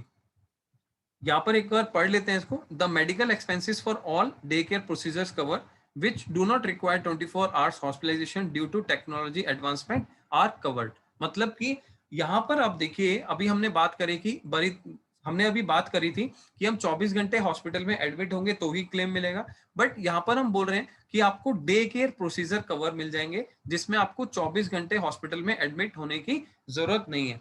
अब ये देखिए, कुछ टेक्नोलॉजी से चलते हुए आप एडवांसमेंट हो गई, मतलब कि बहुत सारी टेक्नोलॉजी से ट्रीटमेंट होता है, जैसे कि आपने सुना होगा लेजर ट्रीटमेंट, ठीक है। अब कैटरेक्ट है, मोतियाबिंद जिसे हम बोलते हैं, ठीक है। आपका स्टोन है जिसे हम स्टोन पथरी बोलते हैं। तो इस तरीके की जो बीमारी है और उनका जो ट्रीटमेंट है, आप ये देखिए नॉर्मली 2 घंटे 3 घंटे 4 घंटे में आपका वो ट्रीटमेंट हो जाता है, लेजर ट्रीटमेंट जिसे हम बोलते हैं, और उसका ट्रीटमेंट लेके हम हॉस्पिटल से वापस घर आ सकते हैं। तो 3 घंटे में या 4 घंटे में हम अपना ऑपरेशन करके अगर घर वापस आ जाते हैं, तो ऐसा प्रोसीजर इसके अंदर हमारे को बोला जाता है कि वो डे केयर प्रोसीजर के अंदर आता है, ठीक है। अगर आपका डॉक्टर, अगर आप जहां पर ट्रीटमेंट ले रहे हैं, अगर आपका डॉक्टर डे केयर ट्रीटमेंट के अंदर उस बीमारी को कवर कर रहा है और हॉस्पिटल अगर कंपनी को डिक्लेयर करता है कि ये डे केयर ट्रीटमेंट है, तो उसके अंदर आपको वहां पर क्लेम मिल जाएगा। और डे केयर ट्रीटमेंट के लिए नॉर्मली लोग ज्यादातर कभी भी इमरजेंसी में हॉस्पिटल नहीं जाते। डे केयर प्रोसीजर के अंदर नॉर्मली हम प्री अप्रूवल लेकर हॉस्पिटल में जाते हैं। एग्जांपल के लिए मान लीजिए मैंने अपनी मदर का एक बार ऑपरेशन कराया था कैटरेक्ट का, तो मैंने 3 दिन पहले हॉस्पिटल में गया, हॉस्पिटल में जाके अपने पॉलिसीज के डॉक्यूमेंट, अपने आधार कार्ड वगैरह सबमिट करे, और मैंने हॉस्पिटल को बोला कि भाई मेरे को इस पर्टिकुलर डेट में ऑपरेशन कराना है अपनी मदर का। तो उन्होंने कंपनी को अप्रूवल के लिए भेज दिया। तो कंपनी ने उस पर्टिकुलर डेट के लिए मेरे को अप्रूवल दिया कि आपका अप्रूवल हो जाएगा, आपको क्लेम मिल जाएगा, आप वहां जाके अपना ट्रीटमेंट करा सकते हैं। मतलब कि अगर कोई भी पर्सन है जो अपनी ट्रीटमेंट को, अपनी बीमारी को प्लान करके अपना क्लेम लेना चाहता है, तो वो भी अपना प्लानिंग करके क्लेम ले सकता है। उसके लिए आप प्री अप्रूवल भी डाल सकते हो कंपनी में, ठीक है। सो ऐसा भी पॉसिबल होता है। जैसे कि स्टोन का ट्रीटमेंट हुआ, जो प्री प्लानिंग से आपके ट्रीटमेंट हो सकता है। जैसे कि जॉइंट रिप्लेसमेंट है, किसी के घुटने खराब हो जाते हैं, घुटने चेंज कराने हैं, सो उस केस में देखिए कोई ऐसी बड़ी प्रॉब्लम नहीं है, लोगों को पता है यार घुटने चेंज होना है, घुटना खराब हो गया। सो उस केस में आप इमरजेंसी में नहीं हो, बट आप ऐसा कर सकते हो कि भाई 1 हफ्ते के बाद या 10 दिन के बाद मेरे को ट्रीटमेंट कराना है, तो मैं कंपनी से पहले ही अप्रूवल करा लेता हूं। इसको हम बोलते हैं प्री अप्रूवल, ठीक है। सो हम प्री अप्रूवल लेकर भी कंपनी से ट्रीटमेंट करा सकते हैं, कंपनी से अप्रूवल ले सकते हैं, और हॉस्पिटल से यहाँ पर अपना प्रोसेस करा सकते हैं सारी चीजों को, ठीक है। नेक्स्ट हम बात करेंगे यहाँ पर डोमिसिलरी ट्रीटमेंट। डोमिसिलरी ट्रीटमेंट का मतलब होता है, इसको हम बोलते हैं होम ट्रीटमेंट। होम ट्रीटमेंट मतलब कि जैसे अभी देखा आपने कि ज्यादातर लोग यहाँ पर होम क्वारंटीन थे, ठीक है। उस केस में अगर होम डोमिसिलरी ट्रीटमेंट का मतलब होता है कि ऐसी बीमारी जिस कंडीशन में पर्सन, मतलब कि जो पर्सन है, जो पेशेंट है, वो अपना घर से मूव नहीं किया जा सकता, हॉस्पिटल नहीं ले जाया जा सकता, उसकी सिचुएशन क्रिटिकल है, या फिर अगर हॉस्पिटल में बेड अवेलेबल नहीं है। तो दोनों ही कंडीशन में कंपनी आपको होम ट्रीटमेंट का बेनिफिट देती है। बट होम ट्रीटमेंट के अंदर आपको 3 दिन तक रेगुलर घर पे बैठ के ट्रीटमेंट लेना होता है, तभी आपको यहाँ पर डोमिसिलरी ट्रीटमेंट का कंपनी से बेनिफिट मिलता है, ठीक है। बट यहाँ पर आपको डॉक्टर रिकमेंड करे कि आप डोमिसिलरी ट्रीटमेंट के लिए एलिजिबल हैं, तो ही आपको मिलेगा क्लेम, अदरवाइज क्लेम नहीं मिलता, ठीक है। इसकी कंडीशन मैं दोबारा बता देता हूँ। 2-3 चीजें आपको यहाँ पर याद रखनी है, ध्यान रखनी है। डोमिसिलरी ट्रीटमेंट के अंदर, होम ट्रीटमेंट बोलते हैं इसको, डोमिसिलरी ट्रीटमेंट के अंदर पेशेंट मिनिमम 3 दिन अपने घर पर ट्रीटमेंट लेगा, तब उसको क्लेम मिलेगा। दूसरी चीज, हॉस्पिटल में बेड अवेलेबल नहीं है तो ही उसको यहाँ पर क्लेम मिलेगा। तीसरी चीज, अगर कस्टमर की सिचुएशन क्रिटिकल है, मतलब कि वो अपनी सिचुएशन में, अपनी कंडीशन से उठकर नहीं जा सकता, हॉस्पिटल तक नहीं ले जाया जा सकता, उसकी सिचुएशन ज्यादा खराब है, तो उस केस में भी यहाँ पर आपको होम ट्रीटमेंट रिकमेंड किया जाता है, और कंडीशन में कंपनी आपको क्लेम दे देती है, ठीक है। सो ये 3 चीजें आपको बड़ी ध्यान रखनी है होम ट्रीटमेंट के अंदर। सो फ्रेंड्स, इससे रिलेटेड अगर कोई भी क्वेश्चन है सो आप बाद में पूछ सकते हैं। आगे बढ़ते हैं, नेक्स्ट बात करेंगे ऑर्गन डोनर की। अब ऑर्गन डोनर के अंदर समझने वाली बात है, ऑर्गन डोनर यहाँ पर क्या कहते हैं कि अगर कोई भी पर्सन जिसकी किडनी खराब हो जाती है, जिसके हार्ट ट्रांसप्लांट होना है, जिसका मान लीजिए कोई भी ऑर्गन है, बॉडी का कोई भी पार्ट है जो ट्रांसप्लांट होना है, एक बॉडी से दूसरी बॉडी के अंदर मूव करना है, ठीक है। सो यहाँ पर कुछ कंपनियां ऑर्गन ट्रांसफर के अंदर यहाँ पर आपको सम एंश्योर्ड तक कवर करती है। मतलब कि अगर मान लीजिए आपने 5 लाख की पॉलिसी ली है, और आपका कोई ऐसा ऑर्गन है, कोई ऐसा पार्ट है बॉडी का जो चेंज करना है, मतलब कि डोनेट कराना है किसी से, सो वहां पर आप अपना सम एश्योर्ड तक का क्लेम ले सकते हैं। लेकिन बड़ा ध्यान रखिएगा, कुछ कंपनी यहाँ पर क्या कहती हैं कि आप ऑर्गन डोनर के अंदर 10% ऑफ सम एश्योर्ड ले सकते हो, या फिर 20% ऑफ सम एश्योर्ड ले सकते हो, या फिर कुछ कंपनियां 50% भी आपको सम एश्योर्ड पे देती है। तो ये ध्यान रखिएगा, ऑर्गन डोनर के केस पे वो कंपनी आपको प्रेफर करनी है जहां पर आपको सम एश्योर्ड तक का क्लेम पूरा का पूरा मिल जाएगा। क्योंकि ऐसी कंडीशन कभी बताकर नहीं आती कि किसी की किडनी खराब हो जाए, किसी का कोई ऑर्गन खराब हो जाता है और उसको ट्रांसप्लांट की जरूरत है, तो उस कंडीशन में कभी भी आप यहाँ पर क्लेम के लिए एलिजिबल हो, तो एटलीस्ट उतना तो हो जितने का सम एश्योर्ड है, ठीक है। नेक्स्ट बात करेंगे यहाँ पर एम्बुलेंस कवर की। सो फ्रेंड्स, एम्बुलेंस कवर क्या होता है? जब भी हम किसी मेडिकल इमरजेंसी कंडीशन में होते हैं, तो हम एम्बुलेंस को कॉल करते हैं, एम्बुलेंस को बुलाते हैं और हॉस्पिटल तक लेकर जाते हैं, ठीक है, पेशेंट को। और उस कंडीशन में हमें यहाँ पर कंपनी क्या कह रही है कि आप अप टू 2000 रुपीज पर हॉस्पिटलाइजेशन मिलेगा। मतलब कि आपको 2000 रुपए पर हॉस्पिटलाइजेशन मिलेगा।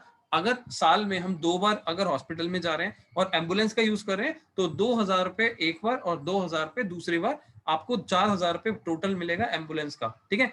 बट यहाँ पर आपको पहले अपनी पॉकेट से जेब से पे करना पड़ेगा, अपनी पॉकेट से पे करना पड़ेगा। उसके बाद जो बिल आपको मिलेगा वो आप कंपनी से रिम्बर्स करा सकते हो, क्योंकि ये कैशलेस फैसिलिटी के अंदर नहीं आएगा, तो ये आप यहाँ पर रिम्बर्समेंट के थ्रू ही जा सकते हो। ठीक है, तो कुछ कंपनी में 2000 है, किसी कंपनी में आपको 750 मिलेगा, कुछ कंपनीज में 3000 मिलेगा, कुछ कंपनी में 1000 मिलेगा। तो ये भी आप देखिएगा कि कौन सी कंपनी में आपको यहाँ पर एम्बुलेंस कवर का बेटर ऑप्शन मिल रहा है। ठीक है, नेक्स्ट हम बात करेंगे daily cash for shared accommodation की। ठीक है, अगर मान लीजिए जब भी मैं हॉस्पिटल में बेड लेता हूं, तो अभी मैंने बताया था कि हम जब रूम लेते हैं, रूम के अंदर एक बेड होता है, तो पेशेंट के लिए जब भी हम बेड लेते हैं, तो बेड लेते हुए हमें देखना है कि हम सिंगल रूम के लिए एलिजिबल है, मतलब कि हम एक रूम के अंदर जहां पर एक बेड होता है हम वहां पर जाके ट्रीटमेंट ले सकते हैं। बट कुछ कंडीशन में ऐसा देखा जाता है कि हॉस्पिटल के पास सिंगल रूम अवेलेबल नहीं है जहां पर सिंगल पेशेंट होता है, बट वहां पर हम क्या करेंगे, हमें ट्रीटमेंट तो कराना ही है, तो हम कंपनी को बोलेंगे या हॉस्पिटल को बोलेंगे कि भाई आप मुझे शेयर एकोमोडेशन में, मतलब कि जहां पर दो पेशेंट को एक ही रूम के अंदर रखा जाता है, उसका ट्रीटमेंट किया जाता है, शेयर एकोमोडेशन के अंदर आप मुझे शिफ्ट कर दीजिए। ठीक है, उसके अंदर रूम दे दीजिए।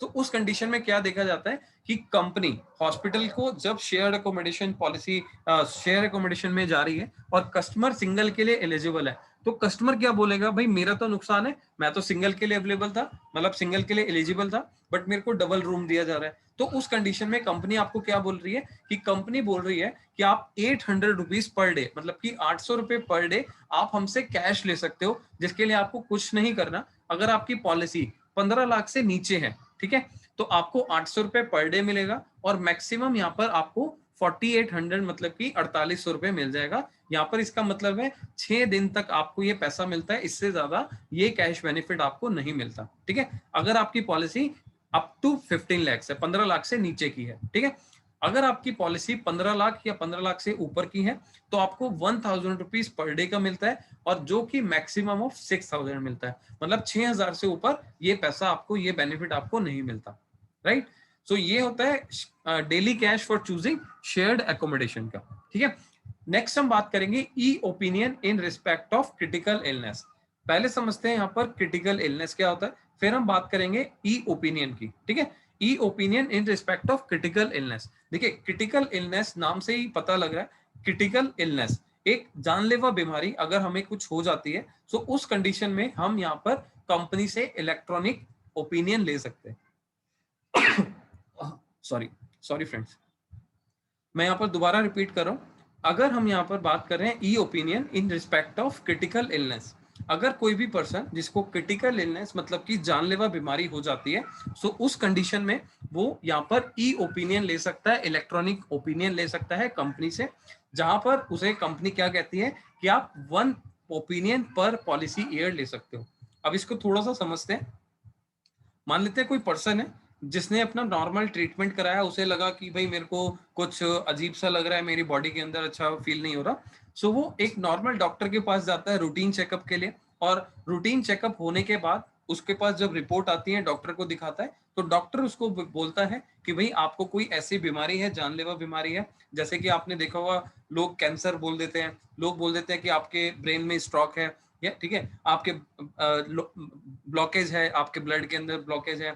ठीक है, इस तरीके की बीमारियां अगर कुछ हो जाती हैं जिसको हम क्रिटिकल इलनेस बोल सकते हैं, सो अगर उस कंडीशन में पहली बार रिपोर्ट कराने के बाद अगर एक डॉक्टर ने हमें बोला कि क्रिटिकल इलनेस है, सो उस कंडीशन में डॉक्टर के पास एक दूसरा ऑप्शन होता है कि भाई वो पहले एक ही डॉक्टर से सेटिस्फाइड नहीं होता, वो कहता है कि मैं एक दूसरा ओपिनियन लेना चाहता हूँ, एक दूसरे डॉक्टर से पता करना चाहता हूँ, पूछना चाहता हूँ, कंसल्ट करना चाहता हूँ। अब उसके लिए अगर हम दूसरे डॉक्टर के पास जाएंगे तो लगभग हम अगर नॉर्मल मार्केट में ट्राई करेंगे तो मार्केट के अंदर 5000, 10,000, 20,000 रुपए एक डॉक्टर की फीस होती है। ठीक है, जब भी हम क्रिटिकल इलनेस के अंदर यहाँ पर रिपोर्ट का कंसल्टेशन के लिए जाते हैं, तो यहाँ पर कंपनी हमें बोलती है कि आप हमारे से एक ई ओपिनियन ले सकते हो जो कि साल में एक बार होना चाहिए। ठीक है, सो उस केस में क्या होगा, जो भी रिपोर्ट्स हमारे हाथ में हैं वो सारी रिपोर्ट्स हम कंपनी को मेल करेंगे, और मेल करने के बाद कंपनी के जो एक्सपर्ट डॉक्टर्स होते हैं वो उस रिपोर्ट को चेक करके आपको यहाँ पे कंसल्ट करेंगे, आपको बताएंगे कि इसमें आपका कहाँ पर ट्रीटमेंट हो सकता है, आपकी किस लेवल पर वो बीमारी अभी तक अराइज हुई है, ठीक है, उसका कहाँ पर कितने का इलाज हो सकता है, वो सारी चीजें आपको कंपनी यहाँ पर सजेशन के तौर पर देती है। ठीक है, सो ये होता है e opinion in respect of critical illness. Right, so फिर फ्रेंड्स यहाँ पर बात करेंगे next emergency air ambulance cover की। एयर एम्बुलेंस कवर क्या होता है? अब मान लीजिए कोई पर्सन है जिसने पॉलिसी लिया था और वो किसी पहाड़ी इलाके पर घूमने के लिए गया, किसी हिल स्टेशन पर गया, राइट। अब वहां पर उसको कोई मेडिकल इमरजेंसी हो जाती है, कोई अचानक से मान लीजिए हार्ट अटैक टाइप की सिचुएशन हो जाती है, ठीक है। सो उस कंडीशन में क्या होगा, वहां पर देखा जाता है पहाड़ी इलाकों पे नॉर्मली हॉस्पिटल इतने आसपास अवेलेबल नहीं होते। सो वहां पर आपको एक हेलीपैड मतलब कि एक हेलीकॉप्टर की हेल्प ले सकते हो, जिसको हम एयर एम्बुलेंस बोलते हैं। सो उस कंडीशन में आप क्या कर सकते हो, कंपनी के टोल फ्री नंबर पे कॉल करके उनको बोल सकते हो कि भाई मेरे को एयर एम्बुलेंस की जरूरत है। तो यहाँ पर कुछ कंपनी आपको एयर एम्बुलेंस देती है और कुछ कंपनी आपको एयर एम्बुलेंस का बेनिफिट नहीं भी देती है, ठीक है। बट मैं फीचर है तो बता रहा हूँ क्योंकि ये फंडामेंटल के अंदर आता है। सो जब भी हम कंपनी को कॉल करेंगे, एयर एम्बुलेंस के लिए बात करेंगे, तो कंपनी आपको एक हेलीकॉप्टर आपको प्रोवाइड करा देती है और ऐसे हॉस्पिटल के अंदर आपको पहुंचा दिया जाता है जहां पर आपको ये जल्दी से जल्दी आपका ट्रीटमेंट किया जा सके, ठीक है। सो आप किसी भी एरिया में है, किसी भी पैन इंडिया कहीं पर भी है, तो वहां पर आपको ये सर्विस मिल जाती है। बट इसमें क्या देखा जाता है, कवर्ड अप टू 2.5 पर हॉस्पिटलाइजेशन। मतलब कि जब भी आप एयर एम्बुलेंस का बेनिफिट लेते हो तो यहाँ पर आपको 2.5 लाख तक का ही एयर एम्बुलेंस का बेनिफिट मिलता है। और अगर हम बात करें maximum up to the sum assured in a year, मतलब कि कुछ कंपनी यहाँ पर मैक्सिमम आपको सम एश्योर्ड तक का भी बेनिफिट एयर एम्बुलेंस का देती है, ठीक है। एप्लीकेबल कब होगा, जब हम 10 लाख या 10 लाख से ऊपर की पॉलिसी लेंगे। अगर हम 5 लाख की, 3 लाख की या 4 लाख की पॉलिसी लेंगे तो ये नॉर्मली एप्लीकेबल नहीं होता, ठीक है। बात करेंगे हेल्थ चेकअप की। अब हेल्थ चेकअप का मतलब होता है रूटीन हेल्थ चेकअप। अब आपने देखा होगा जब भी कोई पर्सन है अपनी बॉडी का हेल्थ चेकअप कराना चाहता है, वो देखना चाहता है कि यार मेरी बॉडी के अंदर कोई ऐसी बीमारी तो नहीं है या कोई ऐसी शॉर्टेज तो नहीं है, भाई प्रोटीन्स ठीक है कि नहीं है, ब्लड कितना है, ठीक है, ग्लूकोज कितना है। तो वो सारी चीजें चेक करना चाहता है अपनी बॉडी को फिट रखने के लिए एक हेल्थ चेकअप चाहता है कंपनी से, ठीक है। तो यहाँ पर आप देखिए कंपनी क्या कह रही है, एवरी 2 क्लेम फ्री ईयर, मतलब कि जब भी आपने 2 साल तक क्लेम नहीं लिया तो हम आपको 2,500 रुपए तक का हेल्थ चेकअप आपको फ्री देंगे अगर आपकी पॉलिसी 5 लाख की है, ठीक है। अगर आपकी पॉलिसी 10 लाख की है तो हम आपको एवरी ईयर क्लेम देंगे, एवरी ईयर यहाँ पर हेल्थ चेकअप देंगे जो कि 5,000 का होगा। अगर आप 15 लाख की पॉलिसी ले रहे हो तो आपको एवरी ईयर मिलेगा यहाँ पर जो कि 8,000 का होगा। अगर आप 15 लाख से ऊपर की पॉलिसी ले रहे हो तो आपको एवरी ईयर हेल्थ चेकअप मिलेगा अप टू ₹10,000। मतलब कि जितना बड़ा सम एश्योर्ड उतना ज्यादा हेल्थ चेकअप का बेनिफिट, ठीक है। सो फ्रेंड्स यहाँ पर क्या है, जरूरी नहीं है आपको यही सारा आपको बेनिफिट मिले 2,500, 5,000, 8,000। यहाँ पर कंपनी के प्लान के अकॉर्डिंगली चेंज होता रहता है। कुछ कंपनी में डे 1 से भी कवर है, कुछ कंपनी में 1 साल के बाद भी कवर है, कुछ कंपनी में 3 साल के अंदर भी कवर है। सो जब भी आप प्रोडक्ट की बेनिफिट देखोगे तो उस टाइम पे हमें ये सारे बेनिफिट कस्टमर को बताने हैं, समझाने हैं और उसको दिखाने भी हैं कि सर इस पॉलिसी के अंदर आपको ये बेनिफिट्स इस टाइम के बाद मिल जाएंगे, राइट। तो फ्रेंड्स यहाँ पर फंडामेंटल्स की बात करें, सारे फीचर्स आपको बिल्कुल सेम मिलेंगे, सारे फीचर सेम है। बट यहाँ पर आपके प्रोडक्ट टू प्रोडक्ट चीजें वेरी करेंगी, वो हम कल की ट्रेनिंग में सीखेंगे, पोर्टल ट्रेनिंग के अंदर, जब हम जानेंगे कि कौन से प्रोडक्ट के अंदर क्या होता है, कौन से प्रोडक्ट के अंदर क्या डिफरेंस नहीं होता, ठीक है। सो फ्रेंड्स नेक्स्ट पॉइंट हम बात कर रहे हैं टैक्स बेनिफिट का। अब टैक्स बेनिफिट क्या होता है, जब भी हम पॉलिसी लेते हैं हेल्थ इंश्योरेंस, सो कस्टमर को एक टैक्स बेनिफिट का फायदा भी दिया जाता है। अब टैक्स बेनिफिट मतलब कि अब एग्जांपल की मैं बात करता हूँ, मान लेते हैं आपकी सैलरी 10 लाख रुपए है, ठीक है। आप ही की एग्जांपल ले रहा हूँ फ्रेंड्स। अगर मान लीजिए आपकी सैलरी 10 लाख रुपए है और आपने एक 20,000 रुपए का हेल्थ इंश्योरेंस लिया, ठीक है। सो 10 लाख रुपए वाले पर्सन की एक आपको शायद आइडिया होगा कि अगर 10 लाख रुपए से ज्यादा इनकम है तो आपको 30% के स्लैब में आते हो। अभी तो स्लैब रेट चेंज हो गए बट मैं मान के चल रहा हूँ कि 30% के स्लैब में आप आते हो, ठीक है। सो अगर मान लीजिए आप 30% के स्लैब में आते हो और आपने 20,000 की पॉलिसी ली है, तो आप ये देखिए कि आपको 20,000 के ऊपर अगर आपने इसको हेल्थ इंश्योरेंस में पे नहीं किया होता 20,000, तो आपको 30% का उस 20,000 के ऊपर टैक्स लग जाना था, ठीक है। तो अभी वो 20,000 का टैक्स आपने बचा लिया, आपका 20,000 का 30% मतलब कि 6,000 रुपए का आपका यहाँ पर टैक्स भी बच गया। तो कंपनी क्या कहती है, अगर यहाँ पर आप पॉलिसी लेते हो तो आपको यहाँ पर अंडर सेक्शन 80D जो कि इनकम टैक्स का एक्ट है, उसमें आपका जो प्रीमियम आप पे कर रहे हो उसका टैक्स बेनिफिट आपको हर साल मिलता रहता है, हर साल बेनिफिट होता रहता है। मतलब ऐसा नहीं है कि मैंने आज पॉलिसी लिया तो आज टैक्स बेनिफिट होगा, मेरे को हर साल टैक्स बेनिफिट यहाँ पर मिल जाता है 80D सेक्शन के अंदर, ठीक है, जो कि इनकम टैक्स का एक्ट है, राइट। अगर कोई परसेंट है जो 20% की स्लैब में है, जो जिसका 20% का टैक्स लगता है, तो वो 20% के लिए मतलब कि 20,000 का 20% 4,000 पे उसको टैक्स से बच जाएगा। ठीक है, सो यहाँ पर पर्सन की इनकम के ऊपर टैक्स स्लैब होता है, उसके ऊपर यहाँ पर टैक्स बेनिफिट होता है। फ्रेंड्स, अब हम बात करेंगे लाइफ लॉन्ग रिन्यूअल की। देखो, लाइफ लॉन्ग रिन्यूअल का मतलब है, इसको समझ लेते हैं।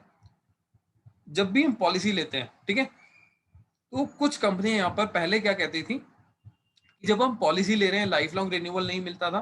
क्यों? क्योंकि अगर मान लीजिए किसी पर्सन ने 5 लाख की पॉलिसी ली, आज क्लेम ले लिया, अगले साल दोबारा क्लेम ले लिया, तीसरे साल दोबारा क्लेम ले लिया, अगर कोई पर्सन पॉलिसी लेने के बाद कंटिन्यू 3 साल 4 साल 5 साल क्लेम लेता था, तो उसके बाद उसकी कंपनी पॉलिसी टर्मिनेट कर देती थी, उसकी पॉलिसी बंद कर देती थी। क्यों?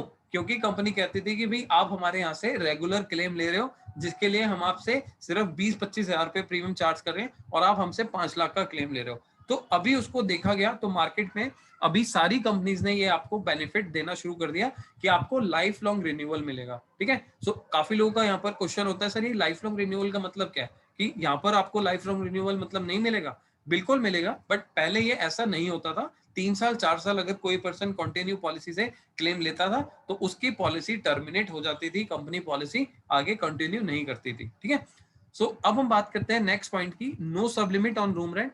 ये आई थिंक हमारा कवर हो गया, सो ये मैं स्किप कर रहा हूँ। नेक्स्ट हम बात करेंगे कैशलेस ट्रांजेक्शन की। कैशलेस ट्रांजेक्शन का मतलब है, it enables you to get treatment on the cashless benefit basis across 9,800 network hospital in over 800 cities। मतलब कि जब भी हम पॉलिसी ले रहे हैं, ठीक है, सो हमें देखना होता है कि हमारे पास कितने नेटवर्क हॉस्पिटल्स हैं जहां पर जाके हम कैशलेस बेनिफिट ले सकते हैं। सो फ्रेंड्स, इसको एक बार समझ लेते हैं। कैशलेस बेनिफिट क्या होता है, कि जहां पर मेरे पास कंपनी की एक पॉलिसी है और मैं किसी हॉस्पिटल में जाता हूं अगर ट्रीटमेंट के लिए, तो वहां पर जाके मेरे को एक कैशलेस बेनिफिट मिल जाए, एक कैशलेस ट्रीटमेंट मिल जाए, मेरे को कंपनी को पैसा देने की जरूरत ना पड़े। एग्जाम्पल, अगर मान लीजिए मैं पॉलिसी लेता हूँ, ठीक है, और मेरे को कोई मेडिकल इमरजेंसी आती है, ठीक है, सो उस केस में क्या होता है कि देखा जाता है कि अगर मैं पॉलिसी ले रहा हूँ, क्लेम लेता हूँ, और यहाँ पर मेरे को अपनी जेब से पे नहीं करना, कंपनी डायरेक्टली आपके हॉस्पिटल को पैसा दे देगी और आपका ट्रीटमेंट होने के बाद आप घर चले जाएंगे। ठीक है, so that is the cashless benefit. Reimbursement benefit क्या होता है, अगर मान लीजिए कोई ऐसा हॉस्पिटल जहां पर आपके कंपनी का रीच नहीं है, वो हॉस्पिटल आपके नेटवर्क हॉस्पिटल में नहीं है कंपनी के, ठीक है, सो वहां पर भी आप ट्रीटमेंट करा सकते हो, बट वहां पर क्या होता है, पहले आपको ट्रीटमेंट का पैसा अपनी जेब से देना पड़ता है, और सारे के सारे बिल्स, जो भी सारी रिपोर्ट्स हैं, वो सारी रिपोर्ट्स आपको कंपनी के अंदर सबमिट करनी पड़ती है विद इन 50 डेज, 15 दिन के अंदर, और उसके बाद आपको यहाँ पर क्लेम मिल जाता है। ठीक है, सो यहाँ पर आपको इसको बोला जाता है रिम्बर्समेंट। तो दो तरीके के ट्रांजेक्शन होते हैं क्लेम लेते हुए, एक होता है कैशलेस बेनिफिट, एक होता है रिम्बर्समेंट बेनिफिट। तो दोनों ही केस में यहाँ पर क्लेम मिल जाता है, बट उसके लिए आपको प्रोसेस फॉलो करना पड़ता है, और उसकी वीडियो भी मैंने अपने YouTube चैनल पर डाली हुई है। अगर आप देखना चाहते हो क्लेम प्रोसेस की वीडियो, तो आप मेरे YouTube चैनल पर प्लेलिस्ट के ऊपर जाके, वहां पर टूल्स ऑप्शन है, टूल्स के अंदर जाके आप सारे के सारी वीडियोस देख सकते हो। उसके अंदर मैंने आपको गाइड किया हुआ है कि आप किस तरीके से कैशलेस क्लेम ले सकते हैं। राइट, लव, आपने कोई क्वेश्चन यहाँ पर रेज किया है? जस्ट वेट, आपकी आवाज, जस्ट वेट। यस लव, बोलिए। सर मैं ये कह रहा हूँ, आपकी आवाज भी थोड़ी सी अब ब्रेक दोबारा हो रही है, और दूसरी चीज क्वेश्चन मेरा ये है कि जैसे कि ये कोरोना वायरस चल रहा है, तो इसका मतलब जैसे कि इंश्योरेंस कर सकते हैं ना? बिल्कुल हो सकता है सर, अभी मैं वही डिस्कस करूंगा अभी। ठीक ठीक है है, सर। ओके। सो फ्रेंड्स, अभी हम यहाँ पर थे कैशलेस ट्रांजैक्शन पर। मैंने बताया कि हम दो तरीके से यहाँ पर क्लेम ले सकते हैं कैशलेस ट्रांजैक्शन के थ्रू, मतलब कि डायरेक्टली कंपनी हॉस्पिटल को बिल पे कर दें। दूसरी चीज, हम यहाँ पर रिम्बर्समेंट में भी जा सकते हैं, जिसके अंदर कंपनी को पहले हमें पे करना पड़ेगा, हॉस्पिटल को पे करना पड़ेगा, एंड देन उसके बाद हमें हॉस्पिटल से क्लेम वापस मिल जाएगा, सॉरी, कंपनी से क्लेम वापस मिल जाएगा। ठीक है, इसके बाद हम बात करेंगे नो क्लेम बेस्ड लॉडिंग। मतलब कि अगर मान लीजिए जब भी हम यहाँ पर क्लेम लेते हैं, ठीक है, सो आपने ज्यादातर देखा होगा कि यहाँ पर हमारे को लोडिंग लग जाती है। पहले क्या होता था, जब भी हम क्लेम लेते थे, ठीक है, सो अगर मान लीजिए आज मैंने 5 लाख की पॉलिसी ली और उसका प्रीमियम मेरा 20,000 है, ठीक है, अगर मैं क्लेम लेता हूँ 5 लाख की पॉलिसी लेने के बाद, तो अगले साल रिन्यूअल पे मेरे को लोडिंग लगाई जाती थी, मतलब कि एक्स्ट्रा प्रीमियम बोलते हैं इसको, एक्स्ट्रा प्रीमियम चार्ज किया जाता था कि भाई आपने क्लेम लिया है तो अब आपकी पॉलिसी 20,000 की नहीं होगी, अब आपकी पॉलिसी 22,000, 23,000 या 24,000 की होगी, क्योंकि आपने क्लेम लिया कंपनी से, ठीक है। बट अभी कंपनी क्या कह रही है कि आपको नो क्लेम बेस लोडिंग, मतलब कि आप क्लेम लोगे तो आपको लोडिंग नहीं लगेगी, आपको एक्स्ट्रा प्रीमियम देने की जरूरत नहीं पड़ेगी, ठीक है। नेक्स्ट हम बात करेंगे क्विक टर्न अराउंड टाइम। अब आप देखिए, you don't have worry about the pre authorization, 90% of pre authorization is done within 2 hours. अब ये देखिए, ज्यादातर कंपनी ने अपना टर्न अराउंड टाइम, जिसको टैट बोलते हैं, ज्यादातर कंपनी ने अपना टर्न अराउंड टाइम टैट को अपना बढ़ा दिया है। मतलब कि उन्होंने बोला कि भाई कस्टमर को जितनी जल्दी क्लेम मिलेगा उसको उतना जल्दी सेटिस्फेक्शन मिलेगा, उतनी जल्दी उतनी अच्छी सर्विस मिलेगी, तो वो कल को मेरे को रिकमेंड करेगा। तो कंपनी ये चाहती है कि भाई मेरा जो क्लेम सेटलमेंट है वो जल्दी से जल्दी हो, कंपनी का जो पैसा है वो कस्टमर को जल्दी से जल्दी उसका बेनिफिट मिल जाए, ठीक है। सो यहाँ पर देखा जा रहा है कुछ कंपनियां 2 घंटे का अप्रूवल देती है, और कुछ कंपनियां ऐसी भी हैं मार्केट में जो आपको आधे घंटे का आपको क्लेम सेटलमेंट का अप्रूवल दे देती है, ठीक है। अगर मैं अभी सारे डॉक्यूमेंट्स प्रोसेस करता हूं और क्लेम के लिए अपने डॉक्यूमेंट डालता हूं तो आधे घंटे के अंदर अंदर मेरा अप्रूवल आ जाएगा और उसके बाद मैं अपना ट्रीटमेंट ले सकता हूं, राइट। कुछ कंपनियां 2 घंटे हैं, कुछ कंपनी 4 घंटे हैं, और अगर हम गवर्नमेंट कंपनीज की बात करें तो वहां तो 1 दिन, 2 दिन, 4 दिन भी हो सकता है, वहां के लिए कोई गारंटी नहीं है, ठीक है। बात करेंगे हम यहाँ पर क्विक क्लेम पेमेंट की। अब क्विक क्लेम पेमेंट के अंदर अगर हम बात करें, when it comes to claim settlement, ठीक है, यहाँ पर वही बात आ रही है कि कंपनी यहाँ पर चाह रही है कि फास्टर हो, हम यहाँ पर जल्दी से जल्दी यहाँ पर क्लेम पास करें, और जेन्युइन क्लेम है तो आपको बड़ी इजीली यहाँ पर क्लेम मिल जाता है, कोई भी टेंशन लेने की जरूरत नहीं रहती है, ठीक है। सो यहाँ पर क्विक क्लेम पेमेंट भी आपको इजीली मिल जाती है। फ्रेंड्स, अब हम बात करेंगे, अभी हमने सारे फीचर्स जो बात करें, सारी चीजों के बारे में बात करी थी, वो बात करी थी क्या क्या बेनिफिट्स हमें पॉलिसी के अंदर मिल जाता है। इसके अलावा भी कुछ बेनिफिट्स होते हैं जो कि हम कल की ट्रेनिंग के अंदर, पोर्टल ट्रेनिंग के अंदर जानेंगे, जैसे कि नो क्लेम बोनस के बारे में, जैसे कि हम जानेंगे रिस्टोरेशन बेनिफिट के बारे में, रिचार्ज बेनिफिट के बारे में। सो फ्रेंड्स, कल की ट्रेनिंग में हम आपको 2-3 फीचर्स और बताएंगे जो कि मैं इस प्रोग्राम के अंदर, इस ट्रेनिंग के अंदर कवर नहीं कर रहा हूँ, ठीक है। अब हम जानेंगे वेटिंग पीरियड क्लॉज। अब हमने बात करी थी फीचर्स की, अब हम बात करेंगे जब भी हम पॉलिसी लेते हैं तो पॉलिसी लेने के बाद मेरे को किस किस चीजों का वेट करना पड़ता है जिससे कि मेरे सारे ट्रीटमेंट मिल सके, ठीक है। सो पहला जो ट्रीटमेंट होता है, पहला जो वेटिंग पीरियड होता है, इसको हम बोलते हैं इनिशियल वेटिंग पीरियड, ठीक है। 3 तरीके के होते हैं, बड़े ध्यान से समझना। 3 तरीके के वेटिंग पीरियड होते हैं। पहला होता है initial waiting period, a waiting period of 30 days from the inception date of all hospitalization claims except in case of accident। मतलब कि जब भी मैं पॉलिसी लेता हूं, जब भी मैं पहली बार पॉलिसी लेता हूं तो मेरे को एक इनिशियल वेटिंग पीरियड को यहां से गुजरना पड़ता है, जिसमें कंपनी क्या बोलती है, a waiting period of 30 days from the inception date. मतलब कि जब भी आप पॉलिसी ले रहे हो तो पॉलिसी लेने के 30 दिन के बाद आपको यहाँ पर क्लेम मिल जाएगा। अगर आपको कोई भी इमरजेंसी आती है हॉस्पिटल में, क्लेम आपको मिल जाएगा। बट यहाँ पर आप क्या लिखा है, accept in case of accident. अब जो एक्सीडेंट है, मान लीजिए आज मैंने पॉलिसी ली और भगवान ना करे कल किसी पर्सन के साथ एक्सीडेंटल मिसहैपनिंग हो जाती है जिसने पॉलिसी लिया था, तो उसको भी पहले दिन से ही एक्सीडेंटल का क्लेम मिल जाता है, एक्सीडेंटल का बेनिफिट मिल जाता है। सिर्फ यहाँ पर दोबारा से मैं रिपीट कर रहा हूँ, जब भी हम पॉलिसी लेते हैं तो एक्सीडेंटल का बेनिफिट पहले दिन से होता है, और बाकी बीमारियां जो कि इमरजेंसी में एकदम से हो जाती हैं, सो उसका बेनिफिट हमें 30 दिन के बाद हो जाता है, ठीक है। So initial waiting period days का इनिशियल वेटिंग पीरियड, ठीक है। अब बात करेंगे स्पेसिफिक वेटिंग पीरियड की। अब स्पेसिफिक वेटिंग पीरियड को हम समझते हैं। फ्रेंड्स, स्पेसिफिक वेटिंग पीरियड का मतलब होता है कुछ ऐसी बीमारियां जो कि सभी कंपनी के अंदर एक ही तरीके की होती हैं, और उन सारी बीमारियों को कंपनी क्या कहती है, IRDA क्या कहता है कि ये बीमारियां आपको 2 साल के बाद हम कवर करेंगे।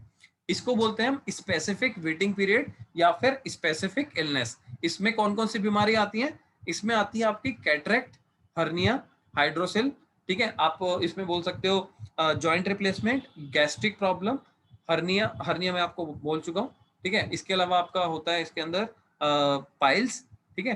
तो ये सारी बीमारियां आपकी ऐसी होती हैं, इसमें लगभग आपको 14-15 बीमारियां होती हैं टोटल, उसकी लिस्ट चाहिए तो मैं शेयर कर दूंगा।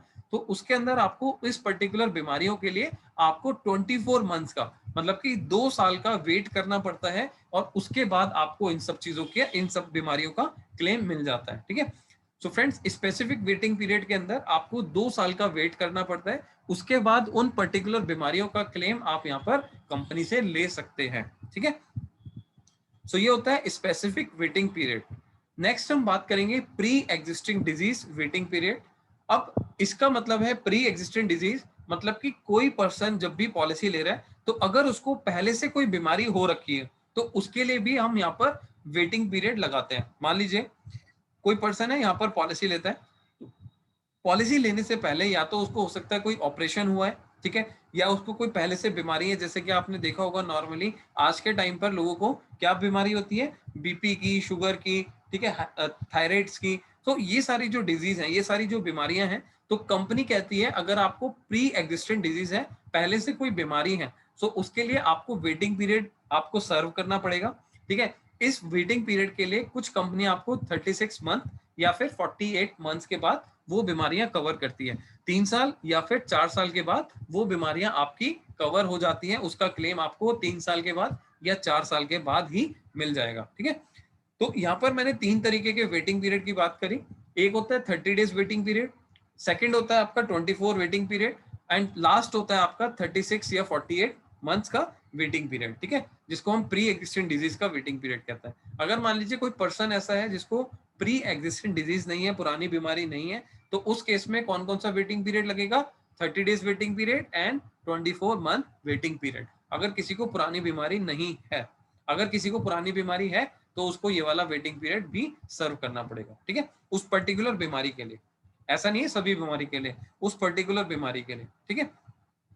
सो फ्रेंड्स, आगे बढ़ते हैं।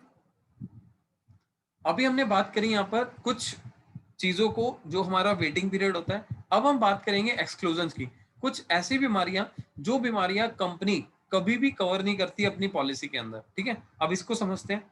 जैसा कि मान लीजिए अगर आपने देखा होगा पहले वर्ल्ड वॉर हुआ था, ठीक है, अगर किसी भी दो देशों के बीच में एक ऐसी लड़ाई हो जाए जिसमें लोगों को बहुत ज्यादा नुकसान हो जाए, लोगों का मतलब उनको मतलब चोट लगे, इस तरीके से प्रॉब्लम हो, तो उनकी हेल्थ पे इफेक्ट पड़े, तो अगर कोई भी वॉर की सिचुएशन आती है या कोई फॉरेन एनिमी, कोई भी हमारा एनिमी है, अगर वो हमारे पे आक्रमण करता है, तो ऐसी कंडीशन में कंपनी आपको एक्सक्लूड करती है कि उस कंडीशन में आपको क्लेम नहीं मिलेगा, ठीक है। अगर कोई वॉर की सिचुएशन आ जाती है, कोई लड़ाई की झगड़े की सिचुएशन आ जाती है, तो उस कंडीशन में आपको क्लेम नहीं मिलेगा, राइट। इसके बाद हम बात करते हैं यहाँ पर इंटेंशनल सेल्फ इंजरी की।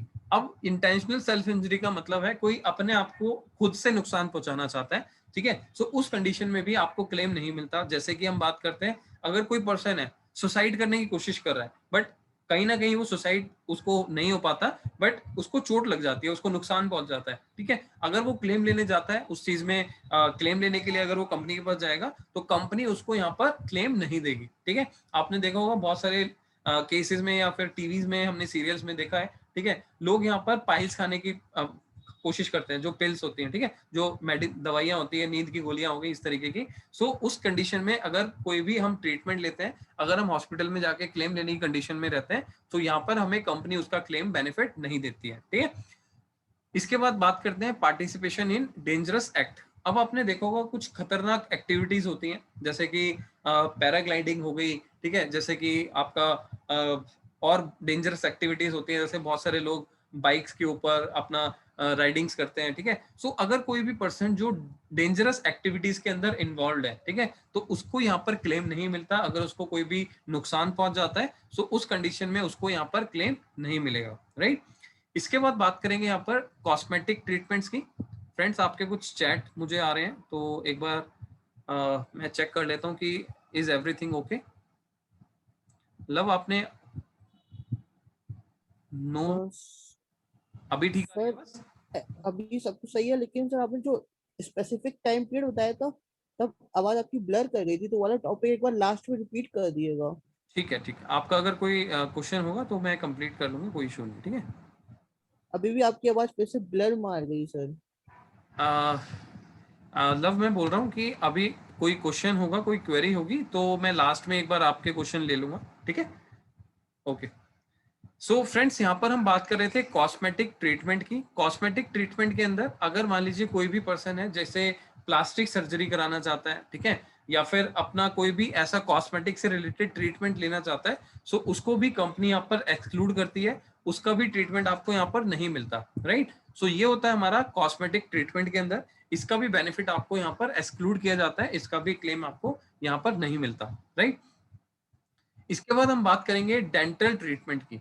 अब डेंटल ट्रीटमेंट मतलब कि अगर आपके टीथ, आपके दांत खराब हो जाते हैं, ठीक है, तो वो भी आपके कवर नहीं किए जाते, आपके उसका ट्रीटमेंट भी आपको यहाँ पर नहीं मिलता। सो ज्यादातर कंपनीज में आप ये देखेंगे कि आपको डेंटल ट्रीटमेंट का बेनिफिट यहाँ पर नहीं मिल रहा है। राहुल रंजन, मैं आपको एक बार अनम्यूट कर रहा हूँ, आप एक बार बोलिए क्या प्रॉब्लम क्या आ रही है। मेरी आवाज नहीं आ रही है क्या?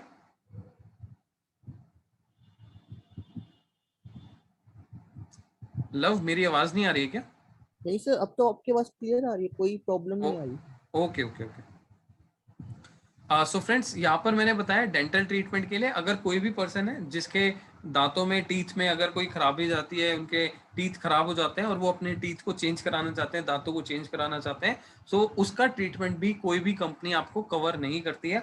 बट आप ध्यान रखिएगा, दांतों का ट्रीटमेंट कब कवर होता है? अगर कोई एक्सीडेंट होता है और उस टाइम पे अगर आपको दांतों में चोट लग जाती है, दांत टूट जाते हैं, आपका जबड़ा टूट जाता है, सो उस कंडीशन में आपको डेंटल ट्रीटमेंट का पैसा मिल जाता है, ठीक है। बट नॉर्मल कंडीशन में आपको नहीं मिलता, एक्सीडेंटल के केस में आपको डेंटल का पैसा मिल जाएगा, ठीक है। सो फ्रेंड्स, नेक्स्ट हम बात करेंगे, ये लिखा हुआ है एसटीडीज। यहाँ पर मैं आपको बता देता हूँ, एसटीडीज में मैंने थोड़ा सा यहाँ पर आपको समझाने की कोशिश करी। यहाँ पर वो डिजीज कवर होती हैं जहाँ पर आपको इनका एक्सक्लूजन नहीं, मतलब क्लेम नहीं मिलता, जैसे कि HIV, एड्स वगैरह का होता है। सो ये सारे जो भी सेक्सुअल रिलेटेड आपके ट्रीटमेंट होते हैं, वो सारे ट्रीटमेंट भी आपको यहाँ पर नहीं मिलते, एक्सक्लूड किए जाते हैं, कंपनी उसका पैसा भी आपको नहीं देती है, ठीक है। नेक्स्ट हम बात करेंगे यहाँ पर प्रेगनेंसी की, जो कि आप देखोगे ज्यादातर कंपनीज के अंदर, ज्यादातर प्रोडक्ट्स के अंदर आपको प्रेगनेंसी का कवर नहीं मिलता, जिसको हम बोलते हैं मैटरनिटी बेनिफिट्स, ठीक है। यहाँ पर आपको मैटरनिटी बेनिफिट्स नहीं मिलते, लेकिन कुछ कंपनियां हैं जो मैटरनिटी बेनिफिट देती हैं, जिसमें आपको मैटरनिटी का क्लेम मिल जाता है और उस क्लेम की वजह से आप अपने बेबी को प्लान कर सकते हो, वो सब कर सकते हो। बट कुछ कंपनियां हैं जो इसको एक्सक्लूड करती हैं, क्योंकि समझने वाली बात क्या है, मैटरनिटी है एक डिजीज नहीं है, बीमारी नहीं है, वो एक प्रोसेस है, ठीक है, जो कि नॉर्मली हर किसी फैमिली के साथ होता ही है, ठीक है। सो प्रेगनेंसी के लिए आप यहाँ पर देखोगे ज्यादातर कंपनी ने अभी यहाँ पर एक्सक्लूजन देना शुरू कर दिया, क्योंकि उसका क्लेम नॉर्मली आता ही आता है, ठीक है। अगर कोई मान लीजिए न्यूली कपल है, तो 1-2 साल में वो बेबी प्लान करेंगे, सो उस केस में देखा जाता है मैटरनिटी का वो प्लानिंग करते हैं, तो उस कंडीशन में पॉलिसी लेते हैं और पॉलिसी से क्लेम लेना चाहते हैं, ठीक है। सो इसी वजह से कंपनी ने उसको एक्सक्लूड कर दिया है और उसका क्लेम आपको नॉर्मली मिल जाता है, कुछ कंपनी में, कुछ कंपनी में नहीं भी मिलता, ठीक है। सो फ्रेंड्स, ये सारे बेनिफिट्स थे, ये सारे फीचर्स थे जो आपको याद रखने की जरूरत है, समझने की जरूरत है। आप इस वीडियो को एक बार दोबारा देखिएगा। और फ्रेंड्स, आज का जो सेशन है वो मेरी साइड से कंप्लीट हो गया। अगर आपके कोई भी क्वेश्चन या कोई भी क्वेरी है, तो आप मेरे को इस नंबर पर कॉल कर सकते हो, मैसेज कर सकते हो, आप मेरे से कोई भी क्वेश्चन क्वेरी पूछ सकते हो। फ्रेंड्स, ये वीडियो आप दोबारा से रिप्ले भी देख सकते हो, अगर आपका कोई पॉइंट छूट गया या आपने कोई पॉइंट समझा था बट आपको याद नहीं आ रहा, ठीक है, सो ये वीडियो आप दोबारा से देख सकते हो। अगले 1 घंटे के अंदर अंदर आपको ये वीडियो हमारे YouTube चैनल पर मिल जाएगी। साथ के साथ मैं आपको अपने WhatsApp के थ्रू, मतलब कि जो आप लोगों के WhatsApp ग्रुप बने हुए हैं, उसके अंदर भी इस वीडियो का लिंक शेयर कर दूंगा, जिससे कि आपको इसका बेनिफिट मिल सके, आप इसको दोबारा से देख सकें, इसको कंप्लीट समझ सके, राइट। सो फ्रेंड्स, अगर आपके कोई भी क्वेश्चन है इससे रिलेटेड, अगर आपके कोई भी क्वेरी है, तो आप मेरे से पूछ सकते हैं एक एक करके। सो अभी मैं आपको अनम्यूट कर देता हूँ और जिन जिन लोगों के क्वेश्चंस हैं उनके क्वेश्चंस में 1 बाय 1 लेना शुरू करता हूँ, आप अपने हैंड रेस कर सकते हैं, राइट। सो फ्रेंड्स, आपको सेशन कैसा लगा एक बार जरूर बताइएगा। और जैसा कि मैंने बताया कि हमारा जो सेशन है वो हमारे YouTube चैनल के ऊपर लाइव जाता है, सो इससे आपको हेल्प मिलेगी, इससे आपको सीखने को मिलेगा। और एक बार जरूर बताइएगा कि ये सेशन कैसा लगा, और हमारे YouTube चैनल के ऊपर एक बार दोबारा से आप कमेंट सेक्शन पे भी जाकर इसका रिव्यू दीजिएगा, कमेंट दीजिएगा कि आपको ये कैसा लगा सेशन, राइट। सो फ्रेंड्स, एक एक करके मैं आपके आंसर क्वेश्चन लेता हूँ एंड देन आंसर करता हूँ उनके। यस, राहुल रंजन, मैं आपको एक बार अनम्यूट कर रहा हूँ, आप अनम्यूट करके अपने क्वेश्चन पूछ सकते हैं। Thank you so much all, thank you, very nice session, okay, thank you. Love, मैं आपको अनम्यूट कर रहा हूँ और आप एक एक करके क्वेश्चन पूछें। फ्रेंड्स, आप सबसे रिक्वेस्ट है, अगर आपके कोई भी क्वेश्चन होते हैं तो एक बार हैंड रेस कीजिएगा। क्योंकि सर बहुत सारे क्वेश्चन होते हैं तो मैं आपके क्वेश्चन नहीं ले पाऊंगा। यस। सर पहले तो मैं आपको थैंक्स करना चाहूंगा कि ये सेशन काफी अच्छा था। और ओके।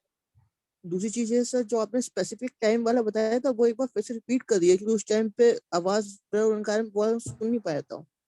ओके, देखिए स्पेसिफिक वेटिंग पीरियड का मतलब होता है कि ऐसी बीमारियां जो कि सभी कंपनी के अंदर 2 साल के बाद कवर होती हैं, ठीक है।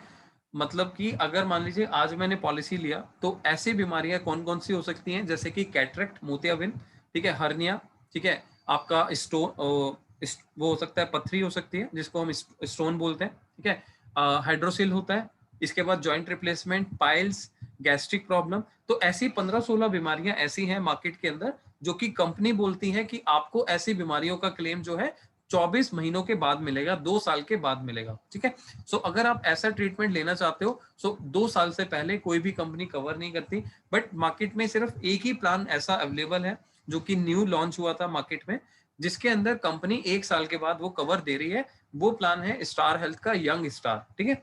अगर आप लिखना चाहते हो लिख सकते हो, यंग स्टार प्लान के अंदर, स्टार हेल्थ के अंदर आपको इन सारी बीमारियों का क्लेम 1 साल के बाद मिल जाता है। बट उसके अंदर जो एज की एलिजिबिलिटी है 18 साल से लेकर 40 साल तक की है। 18 से लेकर 40 साल तक के लोग पॉलिसी ले सकते हैं। 40 साल से किसी की एज ज्यादा होगी तो वो उस पॉलिसी को नहीं ले सकता, ठीक है। I think specific waiting period clear है लव आपको? Yes sir. एंड सर, अब आपने कोविड वाले के बारे में भी बोला था कि बाद में बात करेंगे। किसके बारे में?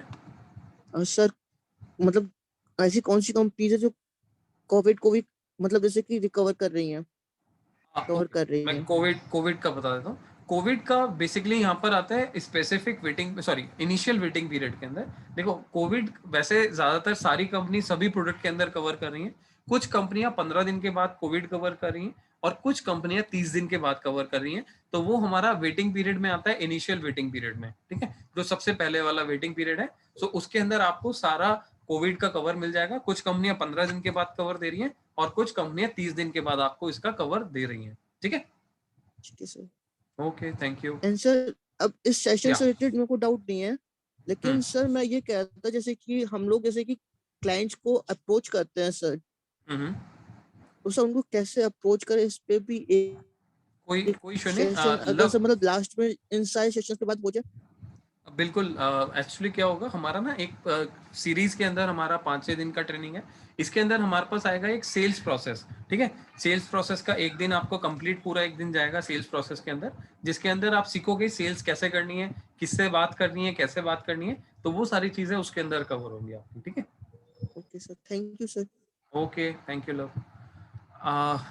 या कुलवीर जी, मैं आपको एक बार अनम्यूट कर रहा हूँ, आप अपना क्वेश्चन रेज कर सकते हैं। हाँ सर, थैंक यू सर, आज का सेशन बढ़िया था आपका जैन सर। या और थैंक यू सर। अभी मैं ये पूछना चाह रहा था सर, मैंने पिछले सेशन अटेंड नहीं किए, कर नहीं पाया किसी कारण। जी तो उसका तो आपने आंसर दे दिया, यूट्यूब पे मिल जाएगा मेरे को वो पूरे का पूरा वीडियो। जी। और मैं सर आपसे ये पूछना चाह रहा था, ये ट्रेनिंग जो चल रही है, ये पुष्कर राज ठाकुर जी की तरफ से जो वो वीडियो का लिंक आया था, हमने जो रजिस्टर्ड किया था, वही चल रही है सर? हाँ बिल्कुल वही चल रही है एक्चुअली। जो आपने वहाँ से रजिस्ट्रेशन किया था, डॉक्यूमेंटेशन किया था, उसके बाद जी सेशन है, उसके बाद ये ट्रेनिंग है, आपको उसी उसी से रिलेटेड सारी ट्रेनिंग है, ठीक है। उस जी जी। कोई भी डाउट रहता है, कोई भी दिक्कत होती है तो आपको मैंने यहाँ पर बता दिया, तो आप मेरे को डायरेक्टली कांटेक्ट भी कर सकते हो, मैसेज भी कर सकते हो, और इवन आप हमारे ग्रुप में भी ऐड हो गए होंगे, जिससे कि आपको रेगुलर मार्केटिंग मटेरियल एंड सारी चीज़ें मिलती रहेंगी, right sir. Okay sir, thank you. Okay, thank you Kulvir ji. Yes Nawab ji, मैं आपको अनम्यूट कर रहा हूँ, आप अपना क्वेश्चन पूछ सकते हैं। हाँ सर, मेरा क्वेश्चन है ये कि जो टैक्स बेनिफिट मिलता है कस्टमर को, वो थोड़ा समझ नहीं है मुझे, कैसे टैक्स बेनिफिट मिलेगा? जी, मैं आपको बता देता हूँ। मान लेते हैं कोई पर्सन है, आपको मैं अनम्यूट कर लेता हूँ, आवाज आ रही है? हाँ। मान लीजिए कोई पर्सन है जिसकी इनकम 7 लाख रुपए है, ठीक है। अब 7 लाख रुपए के हिसाब से अगर मैं मान के चलता हूँ वो 20% के टैक्स स्लैब के अंदर है, और वो लगभग 25,000 का मान लीजिए प्रीमियम पे कर रहे हैं, ठीक है। अगर कोई पर्सन 7 लाख रुपए की इनकम जनरेट कर रहा है और वो अगर अपनी आईटीआर के लिए, जैसे यहाँ पर किसी ने हेमंत ने लिखा भी है, सो अगर वो अपनी आईटीआर 7 लाख रुपए की फिल करता है, तो अगर उसको 25,000 रुपए का टैक्स भर रहा है, सॉरी 25,000 रुपए का प्रीमियम पे कर रहा है, तो उसके ऊपर उसको कितना टैक्स बेनिफिट मिलेगा? 20% का, मतलब कि 5,000 रुपए का उसको टैक्स बेनिफिट मिल जाएगा। क्यों? क्योंकि उसने 25,000 का हेल्थ पॉलिसी परचेज किया और गवर्नमेंट उसको क्या कह रही है कि अगर आपने 20% के अंदर आप हो तो आपको 80D सेक्शन के अंदर, 80D जो मैंने आपको बताया था, तो 80D सेक्शन के अंदर आपको टैक्स का रिबेट मिलेगा, टैक्स का बेनिफिट मिलेगा। तो इसके हिसाब से अगर आपने 25,000 पे किया था तो आपको यहाँ पर 5,000 का टैक्स बेनिफिट हो गया, राइट। सो ये होता है टैक्स बेनिफिट। अगर कोई पर्सन है जो 30% की स्लैब रेट में है, जिसके अगर हम बात करें किसी की 15 लाख से ज्यादा की इनकम है, ठीक है, सो अगर वो 30% के स्लैब में और अगेन वो मान लीजिए 25,000 पे कर रहा होता अपने प्रीमियम के लिए, अपने हेल्थ इंश्योरेंस के लिए, सो उस केस में क्या होता? उस केस में उसका जो टैक्स बेनिफिट होता वो 30% होता, मतलब कि 7,500 का टैक्स बेनिफिट हो जाता, राइट। सो ये होता है डिफरेंस टैक्स बेनिफिट के लिए 80D सेक्शन के लिए, राइट। यस पूजा जी, मैं आपको अनम्यूट कर रहा हूँ, आप अपना क्वेश्चन पूछ सकते हैं। जी सर, मेरा क्वेश्चन ये है कि लाइक जैसे जो रूटीन चेकअप्स होते हैं स्पेशली फॉर आई चेकअप जो कि 6 मंथ्स में होते हैं, तो इसका जो कवर होगा पॉलिसीज में, और अगर होगा तो लाइक ओपीडी एक्सपेंसेस के अंदर होगा या फिर जो हेल्थ चेकअप होते हैं उनके अंदर होगा? देखिए कुछ कंपनी ना यहाँ पर आपको ओपीडी बेनिफिट भी देती है, जो कि आज मैंने कवर नहीं किया क्योंकि बेसिक फीचर्स की हम बात कर रहे थे। तो ओपीडी बेनिफिट वाले प्लान भी आपको मिलते हैं, बट उसके अंदर क्या देखा जाता है, अगर आपकी पॉलिसी नॉर्मल 20,000 की है तो ओपीडी वाले प्लान आपके यहाँ पर 25,000, 30,000 या फिर 23,000, 24,000 के इतने प्रीमियम के होते हैं। मतलब कि आपका प्रीमियम थोड़ा सा ज्यादा चार्ज किया जाता है और उसके लिए आपको क्या करना पड़ता है, कंपनी आपको ओपीडी बेनिफिट भी उतना ही देती है जितना आपसे एक्स्ट्रा प्रीमियम ले रही है। एग्जांपल के लिए अगर कंपनी ने 3,000 एक्स्ट्रा प्रीमियम लिया नॉर्मल प्लान से, तो आपको 3,000 का ही ओपीडी देते हैं, ठीक है। तो कहने वाली बात है कि कान इधर से पकड़ो या उधर से, कंपनी तो अपना पैसा पूरा ले रही है, ठीक है। सो ओपीडी के अंदर आप यहाँ पर रूटीन चेकअप में जा सकते हो, जैसे कि आपने बोला कि भाई मेरे को डॉक्टर को दिखाना है, कंसल्टेशन फीस मैंने 300 पे किया, ठीक है, आंखों का टेस्ट कराना है तो मैंने पे किया, तो आप ले सकते हो पैसा, ठीक है। सो वो ओपीडी एक्सपेंडिचर में कवर होता है। अगर हम रूटीन चेकअप की बात करें तो उसके अंदर आपके बॉडी के पूरे रूटीन चेकअप होते हैं, जैसे कि ब्लड टेस्ट हम बोल सकते हैं। तो बॉडी के अंदर बहुत सारे ब्लड टेस्ट होते हैं, तो वो आपका एक पैकेज बना होता है। उस पैकेज के अंदर हम अगर 1,000 रुपए, 2,000 रुपए या 1,500 रुपए का हम रूटीन चेकअप कराते हैं तो वो बिल हमें वहां से रिम्बर्समेंट हो जाता है, जो कि कुछ कंपनी में डे 1 से कवर है, कुछ कंपनी में हर साल कवर है और कुछ कंपनी में 2 साल के बाद कवर है, राइट। पूजा जी एक बार कंफर्म कर दीजिएगा आपको अगर मेरा आंसर मिल गया तो। यस हेमंत जी, मैं आपको एक बार अनम्यूट कर रहा हूँ। यस आप अपना क्वेश्चन पूछ सकते हैं। हेलो यस बोलिए सर। सर, ये जो था स्पेसिफिक वेटिंग पीरियड, या उसमें 2 इयर्स का मतलब नॉर्मली 2 इयर्स का रहता है ना वेटिंग पीरियड, तो उसमें जी। हम मतलब ट्रीटमेंट आज ले सकते हैं, मतलब ट्रीटमेंट जब जरूरत है तब लो, और उसके बाद जो क्लेम रहता है वो बाद में मिलेगा, ऐसा है ना? नहीं नहीं नहीं, उसमें ऐसा आपने आज पॉलिसी लिया तो वो बीमारी हाँ क्लेम आपको 2 साल के बाद ही मिलेगा, पहले नहीं मिलेगा। हाँ, नहीं तो हाँ वो समझ गया, मतलब ट्रीटमेंट तो अभी कराऊं ना, मेरे को प्रॉब्लम अभी है तो ऐसा। लेकिन पैसा नहीं मिलेगा ना आपको, उसका क्लेम नहीं मिलेगा ना। एक्चुअल क्या है वो, मतलब ट्रीटमेंट भी 2 साल बाद में कराना पड़ेगा फिर मिलेगा, हाँ ऐसा? हाँ हाँ हाँ बिल्कुल बिल्कुल। अगर मान लीजिए आज एग्जांपल के लिए आज हम पॉलिसी लेते हैं और किसी को 6 महीने के बाद स्टोन का प्रॉब्लम हुआ और उसने स्टोन का ट्रीटमेंट कराया, ठीक है? अगर वो स्टोन ऑपरेशन करा रहा है तो उसको क्लेम नहीं मिलेगा। बट अगर वही क्लेम उसको 2 साल बाद आता है, 2 साल के बाद उसको ऑपरेशन कराना था, तो वो क्लेम मिल जाता है। 2 साल का मतलब पूरा मतलब 24 मंथ पूरा हाँ हाँ होना चाहिए, ठीक है। हाँ हाँ हाँ, मतलब तीसरा मतलब आज इंस्टॉलमेंट, पॉलिसी लूंगी। हाँ हाँ तीसरा हाँ हाँ, इंस्टॉलमेंट जमा होना चाहिए तब उसको पैसा मिलेगा। अच्छा, 3rd ईयर का फर्स्ट इंस्टॉलमेंट मतलब ईयर स्टार्टिंग का। हाँ और सर, और ये जो आपने बोला 15 डेज में जो भी होता है, अप टू 15 डेज में क्लेम फाइल करना पड़ता है, तो वो हॉस्पिटलाइजेशन खत्म होने के बाद से ना?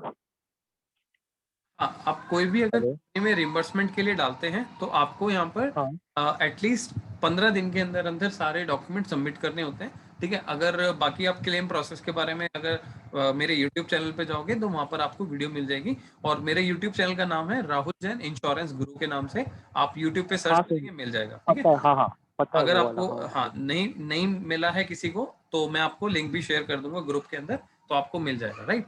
ओके ओके ओके सर और ये जो था या pre existing disease waiting period, तो किसको समझो मतलब आपने बोला था बीपी शुगर, और इसमें थैलेसीमिया भी इंक्लूड होता है क्या? अगर किसी कोई भी प्रॉब्लम पहले हुआ है, कोई भी ऑपरेशन पहले हुआ है, तो पॉलिसी लेते हुए डिक्लेयर करना पड़ता है। और अगर वो डिक्लेयर करता ओके। है कंपनी को, तो उसके बाद उस हाँ हाँ। बीमारी के ऊपर कंपनी 3 साल या 4 साल का वेटिंग पीरियड लगाती है, ऐसा कुछ। ओके। सर जैसे इसमें थैलेसीमिया कवर होता है क्या pre existing disease waiting period में? क्या क्या आपने बोला? थैलेसीमिया जो ब्लड की बीमारी रहती है, जैसे बीपी शुगर हो गई, हाँ, थैलेसीमिया वो कवर होता है, बट 3 साल के बाद कवर होता हाँ। है, मिल जाता है क्लेम। अच्छा ओके ओके। ठीक है। वही मैं मतलब इंश्योरेंस में लेने का था पर उसमें मिला नहीं था मेरे को। कुछ कंपनियां होती हैं, देखो कुछ कंपनियां हाँ रिपोर्ट्स भी कराती हैं आपसे पॉलिसी लेते हुए। अगर कस्टमर की हाँ। सिचुएशन होती है तो पॉलिसी नहीं भी मिलती है, ऐसा भी होता है। ठीक है। कस्टमर की कस्टमर सॉरी। की कंडीशन मान लीजिए क्रिटिकल होती है, हाँ तो उस हाँ हाँ कंडीशन हाँ। में पॉलिसी नहीं भी मिलती है, ऐसा भी होता है। अच्छा अच्छा अच्छा। क्योंकि ऑपरेशन वगैरह तो कुछ हुआ नहीं है, बस है मतलब डिटेक्ट है, ऐसा ऐसा अच्छा, सीन है। Okay okay, okay sir. ठीक है, no issues, okay, thank you. Yes, Tarun ji काफी लंबे टाइम से क्यू में है। तरुण जी, मैं आपको अनम्यूट कर रहा हूँ, आप अपना क्वेश्चन पूछ सकते हैं। सर मेरे मेनली सर दो क्वेश्चन थे। जी। सर जैसे कि मेरे 28 साल एज है और मैरिड भी हूँ सर मैं। ओके। तो मेरी फैमिली में मेरी मदर है, फादर है, मैं हूँ, मेरी सिस्टर है, वाइफ है और 1 महीने का बेबी है सर। तो अगर मुझे हेल्थ इंश्योरेंस प्लान लेना सर, मुझे अलग अलग कराना पड़ेगा, एक ही में कंबाइंड में कोई होता है प्लान? काफी अच्छा क्वेश्चन है आपका, मैं आपके क्वेश्चन का आंसर देता हूँ। देखिए, ऐसा होता है, आपने स्टार्टिंग में समझा था कि हम अपनी पॉलिसी के अंदर, मैं आपको एक बार पहली वाली स्लाइड पे ले चलता हूँ। यहाँ पर मैंने लिखा था, अगर हम फैमिली फ्लूटर प्लान ले रहे हैं तो आप मैक्सिमम 6 मेंबर को इंक्लूड कर सकते हो, जिसके अंदर हस्बैंड, वाइफ और 4 बच्चे हो सकते हैं। ठीक है। तो जी आपकी अपनी फैमिली है, आप हैं, आपकी वाइफ है और एक बच्चा है ना, आपने एक ही बेबी जी बोला। सो जी। आपका एक अलग प्लान होगा, आपका एक इंडिविजुअल प्लान होगा, क्योंकि आप अच्छा। में एक फैमिली है। ठीक है। अब जी हम जी आपके फादर एंड मदर की, ठीक है, तो आपके जी फादर मदर भी आपकी एक फैमिली है, ठीक है, कंप्लीट फैमिली। जी और उसके जी अंदर जैसे आपने बोला सिस्टर है, तो सिस्टर की अगर एज 25 से कम है, 25 साल से कम है, तो आपकी जी पॉलिसी के अंदर, मतलब आपके फादर मदर की पॉलिसी के अंदर आपकी सिस्टर को इंक्लूड कर लिया जाएगा। अगर आपकी जी सिस्टर की एज 25 साल से ज्यादा है, तो कंपनी क्या ट्रीट करती है कि वो एक इंडिपेंडेंट पर्सन है, तो वो अपनी फैमिली के ऊपर डिपेंडेंट नहीं है, अब वो पॉलिसी या अपना प्रीमियम खुद पे कर सकते हैं। राइट। सो कोई भी अच्छा अगर हम 25 साल से ऊपर कोई पर्सन है, कोई फैमिली मेंबर है, कोई बच्चा है, सो उसको हम पॉलिसी के अंदर इंक्लूड नहीं कर सकते। 25 साल से ऊपर की पॉलिसी जो होती है वो अलग ही होती है, वो इंडिविजुअल पॉलिसी लेनी पड़ेगी। ठीक है। सो आपके अच्छा। कंडीशन, आपकी सिस्टर की एज कितनी है अप्रॉक्स, बता दीजिए मुझे। 24 सर। 24। तो आपकी पॉलिसी, आपकी वाइफ की और बच्चे की पॉलिसी एक होगी, एंड आपके मदर फादर की और आपकी सिस्टर की पॉलिसी एक होगी, तो 2 पॉलिसी से कम हो जाएगा। बट इसमें मैं एक चीज और ऐड ऑन करूंगा, अगर 2 साल जी पॉलिसी चलती है तो आपकी सिस्टर की एज 24, 25, 26 हो जाएगी। तो तीसरे साल के बाद आपको अगली पॉलिसी जब रिन्यू कराएंगे, 3 साल के बाद, 2 साल के बाद, जी आपकी जी पॉलिसी एक रहेगी, आपके मदर फादर की पॉलिसी एक रहेगी और सिस्टर की पॉलिसी अलग हो जाएगी। ठीक है। जी। अच्छा कंडीशन है, तो आपकी पॉलिसी अभी 2 रहेंगी, फिर 3 हो जाएंगी, जैसे सिस्टर की एज 25 क्रॉस होगी। ठीक है, ये चीज है। अच्छा।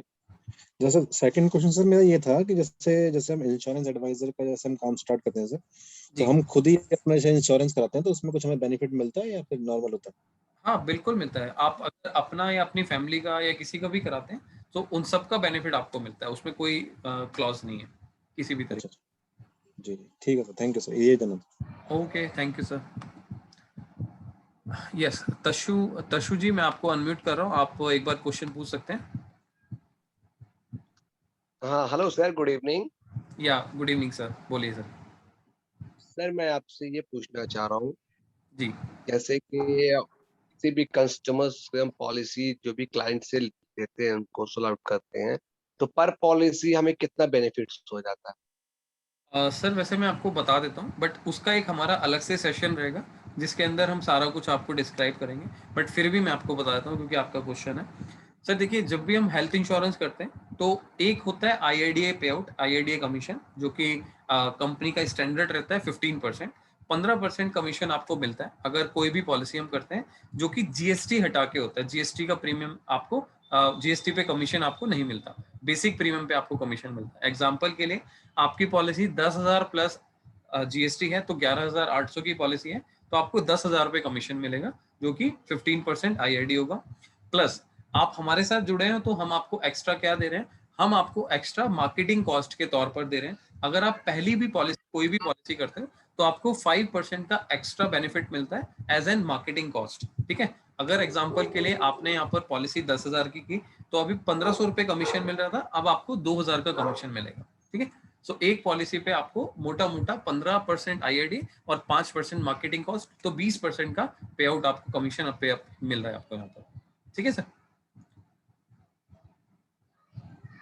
आई थिंक आपका क्वेश्चन मैंने आंसर कर दिया सर। या थैंक यू, एक बार चैट पे कंफर्म कर दीजिएगा सर। अतुल जी मैं आपको अनम्यूट कर रहा हूँ, एक बार आप अपना क्वेश्चन पूछ सकते हैं। या थैंक यू सर। आपको अब मेरी आवाज आ रही है? जी बिल्कुल आ रही है। या सो एक्चुअली मेरी मदर के लिए पूछना था। शी इज अप्रोचिंग 65, तो ऑलरेडी क्योंकि मैं एम्प्लॉयड हूँ तो she is covered with my employment, but क्योंकि फ्यूचर में पता नहीं एम्प्लॉयमेंट का कैसा रहता है, तो what is the best approach? उनको अलग से कवर करना चाहिए, फैमिली के साथ कवर करना चाहिए एक सेपरेट इंश्योरेंस पॉलिसी लेकर, या मतलब क्योंकि प्रीमियम इतनी हाई हो जाती है तो दैट इज इक्विवेलेंट टू मतलब normal medical expenses, is it worth going for insurance और दैट्स ओके? सर देखिए ये वैसे तो हालांकि पर्सनल है कि किसी को किस पर्सपेक्टिव पे लेना चाहिए नहीं लेना चाहिए, बट मैं आपको एक एडवाइस करूंगा यहाँ पर कि देखिए जब पॉलिसी की इंश्योरेंस की बात करते हैं तो ये अपनी फैमिली का एक प्रोटेक्शन है। ठीक है, सो कल को आपने बोला कि आपका एम्प्लॉयमेंट है नहीं है कल को फ्यूचर में, तो वो भी एक पॉइंट है। दूसरी चीज, कल को मान लीजिए जब भी, जैसे आज अगर मान लीजिए मदर आपकी हेल्दी है तो मैं तो कहता हूँ हेल्दी ही रहनी चाहिए।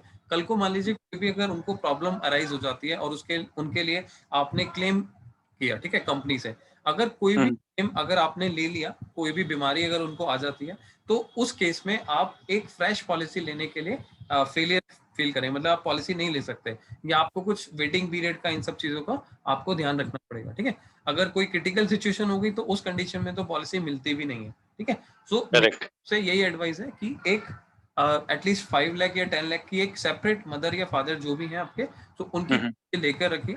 ठीक है, जिससे कि आपको कल को कोई भी अगर इमरजेंसी आती है या फिर आपका एम्प्लॉयमेंट में मान लीजिए, कभी कभी तो क्या होता है कि पॉलिसी आज चल रही है कंपनी से बट कल को कंपनी का कॉन्ट्रैक्ट खत्म हो गया तो पॉलिसी भी बंद हो सकती है। ठीक है, इस सब कुछ पॉसिबल है क्योंकि इस कोविड की सिचुएशन में दुनिया को कोविड मतलब इस बीमारी ने बहुत कुछ सिखा दिया। ठीक है, कहने का मतलब है कि एक सेपरेट अगर हमारा बजट अलाउ करता है, हमें लगता है कि ऐसा होना चाहिए तो हम लेके रख सकते हैं, वो बेनिफिशियल है सर फ्यूचर के लिए।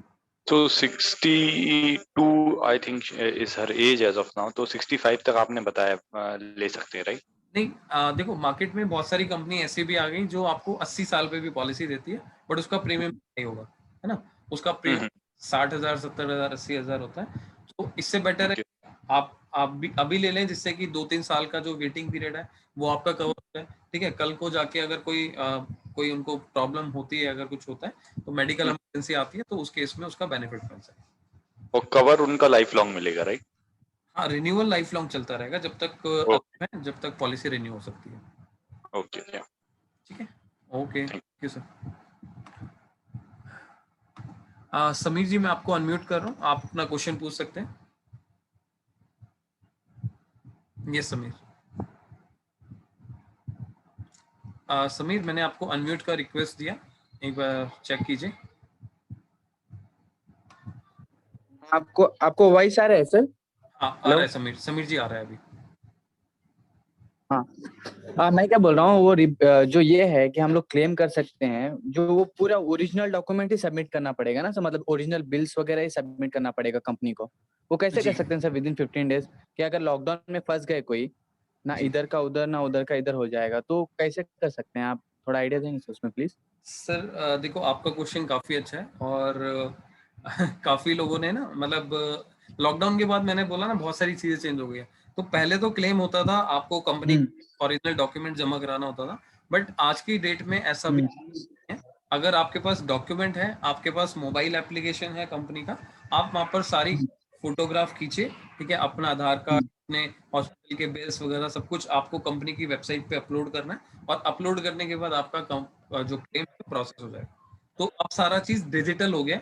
पहले जो था वो आपका कुछ ऑफलाइन था, कुछ ऑनलाइन था, बट अब 99% चीजें ऑनलाइन हो गई। अगर हम लोग को क्लाइंट को कुछ दिखाना है तो उसको ऐप ही सजेस्ट करना पड़ेगा कि ऐसा ऐप में जाओ, तो ऐप में जाके आप खुद ही कर लो बोल के ना सर। बिल्कुल बिल्कुल। हाँ। इवन और एक बात सर, एक्चुअली अगर क्लाइंट ना दो बार अगर ऐसा अगर डिजिटल है तो क्लाइंट दो पॉलिसी लेके भी अलग अलग इससे दोनों इसमें क्लेम कर सकता है ना सर, तो ये हो जाएगा। नहीं नहीं नहीं सर, वो एक ही कंपनी से एक ही बार पॉलिसी क्लेम कर सकता है, क्योंकि जब भी क्लेम रजिस्टर्ड होता है तो कंपनी का इंटरनल पोर्टल है, उस पोर्टल के अंदर उसका रजिस्ट्रेशन हो जाता है कि इस पर्सन ने क्लेम डाला है, तो वो अपना क्लेम दूसरी कंपनी में या नहीं डाल सकता। ऐसा तो मान लीजिए एक पर्सन है, उसका एक क्लेम आया, 10 कंपनी से पॉलिसी लिया है, तो 10 कंपनी से क्लेम लेना चाहता है, ठीक है, तो वो चीज नहीं है, ठीक है। लेकिन अगर ईएसआई में है, ईएसआई में भी क्लेम डाला, उसके बाद प्राइवेट कंपनी में भी अगर क्लेम डाला, तो एक्चुअली दोनों आ जाएंगे या फिर ऐसा कुछ ये हो सकता है? नहीं होगा सर, वो ट्रैक हो जाएगा उनका ना, वो ट्रैक हो जाएगा ना सर। बिल्कुल। ओके, लेकिन वो डिजिटल में ही करना पड़ेगा ना सर, जो भी बिल्स है सबमिट आपको डिजिटल में ही करना पड़ेगा, फोटोज काट के सेंड करना पड़ेगा, ओरिजिनल फोटोज ना। जी जी जी, ओरिजिनल, मतलब ओरिजिनल उसका, हाँ, और ओरिजिनल बिल्स का, ओरिजिनल बिल्स का। अगर कंपनी को डाउट लगता है, कुछ उनको अनफेमिलियर लगता है, तो कंपनी आपके डॉक्यूमेंट्स हार्ड कॉपी भी मंगा सकती है। सो उस केस में क्या करना होगा, कंपनी आपको एक एड्रेस, एक लोकेशन प्रोवाइड करेगी कि इस एड्रेस पे आप अपने सारे डॉक्यूमेंट अटैच करके कोरियर कर दीजिए, ठीक है। सो उसमें भी आपको कोई प्रॉब्लम नहीं है, वो वहां पर कोरियर करेंगे, आपका क्लेम वहां पर प्रोसेस हो जाएगा। Okay sir, thank you, thank you. Yes Harshi, बताइए। हर्षी, मैंने आपको अनम्यूट कर दिया, बोलिए। हेलो। हाँ जी, बोलिए। ओके सर, मेरा एक सवाल था, जैसे एक हस्बैंड वाइफ है और उनके किड्स हैं, उनके 2 किड्स हैं, ठीक है जी। और जो हस्बैंड है उनके फादर और मदर हैं, जी। तो यहाँ पे टोटल 6 लोग हुए, तो ये 6 के 6 क्या फैमिली फ्लोटर प्लान में आ सकते हैं? एक बार मुझे दोबारा रिपीट कीजिए। सर ये है कि हस्बैंड वाइफ है, ठीक है, उनके 2 किड्स हैं, ठीक है, ठीक है, और जो हस्बैंड है उनके मॉम डैड है, ठीक है ना, टोटल 6 लोग हो गए यहाँ पे, 4 एडल्ट्स हो गए और 2 किड्स हो गए, तो क्या सर ये सारे के सारे फैमिली फ्लोटर प्लान में आएंगे? नहीं आएंगे ना सर, देखो आएंगे ना? 2 फैमिली हो गई, मदर फादर एक अपने आप में फैमिली हो गई, और हस्बैंड वाइफ और 2 बच्चे एक अलग फैमिली हो गई, है ना। तो इस कंडीशन में 2 पॉलिसी बनेगी। और दूसरा आपको मैं एक चीज और यहाँ पर बता देता हूँ, ऐड बता देता हूँ। अगर मान लीजिए एग्जाम्पल के लिए फादर या मदर की एज, अगर एग्जाम्पल 60 लेते हैं हम, 60 साल लेते हैं, ठीक है, तो उनके बच्चों की एज 35 साल के आसपास होगी या 40 साल के आसपास होगी, ठीक है। सो उस केस में क्या होगा, जब भी हम बच्चों की पॉलिसी फादर के साथ या मदर के साथ इंक्लूड करेंगे, तो क्या करेगी, हायर एज के ऊपर प्रीमियम कैलकुलेट करती है, जैसे फादर की एज पे, ठीक है। तो जो 35 साल का पर्सन है, उसको प्रीमियम 35 साल के हिसाब से देंगे तो कम होगा, बट 60 साल के हिसाब से देंगे तो ज्यादा होगा। तो कंपनी ने उसका एक सिस्टम बनाया कि फादर मदर अलग पॉलिसी लीजिए और अपनी पॉलिसी अलग लीजिए, है ना।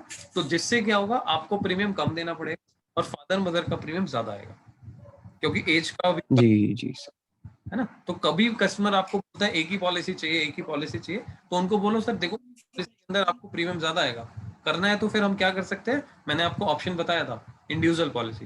इंडिविजुअल पॉलिसी के अंदर 4 मेंबर, 4 अडल्ट और 5 चिल्ड्रंस को इंक्लूड कर सकते हैं, ठीक है। जी बिल्कुल। और सर मेरा एक सवाल और था, जैसे हम डॉक्टर्स के पास जाते हैं कुछ अपना चेकअप करवाने के लिए, कोई प्रॉब्लम आ जाती है, तो जैसे 500 600 उन्हें देते हैं हम, वो विदाउट एनी बिल देते हैं, है ना। हाँ जी। तो फिर उसका क्या कर सकते हैं, उसका हमें मिल सकता है रिटर्न, और मिले तो कैसे मिले, बिल तो है नहीं। जैसे आपने डॉक्टर को दिया, डॉक्टर को कैश चेकअप के लिए, हाँ कैश में चेकअप के लिए से, तो सर आप उनसे रिसिप्ट मांग सकते हो, डॉक्टर आपको पे करेगा, मना नहीं करेगा कोई भी डॉक्टर। अच्छा, तो ये है रिसिप्ट जरूरी है। हाँ, अगर आप रिसिप्ट जरूरी है और उस पे जीएसटी भी होना चाहिए अच्छा, के ऊपर। ओके मतलब रिसिप्ट होगी तो हो सकता है ना। रिसिप्ट होगी तो हो सकता है। अगर अगर आपने हॉस्पिटल में जाके ट्रीटमेंट लिया था, अगर आप चाहते हो कि भाई नॉर्मल फीवर था, मैंने डॉक्टर को दिखाया, 500 रुपए दिया, तो वो ओपीडी है, जो कि कुछ कंपनियां ओपीडी एक्सपेंस पॉलिसी देती है और कुछ कंपनियों में ओपीडी बेनिफिट नहीं भी होता। ये दो चीजें। अच्छा, और जैसे हम मेडिकल्स पे जाते हैं, उनके पास भी हम कैश में देते हैं? सर सभी चीज के लिए बिल चाहिए, रिकॉर्ड चाहिए। डॉक्टर कहता है कि आप ये रिपोर्ट करा के लाइए, तो डॉक्टर का लिखा हुआ लेटर भी चाहिए, जिसको हम प्रिस्क्रिप्शन बोलेंगे, है ना। तो अच्छा, रिपोर्ट्स एंड उसका बिल, 3 चीज चाहिए, तब हमें बिल का पैसा मिल जाता है। Okay sir, thank you. Okay, thank you Harshi, thank you. Yes Ramesh ji, मैं आपको अनम्यूट कर रहा हूँ, आप अपना क्वेश्चन पूछ सकते हैं।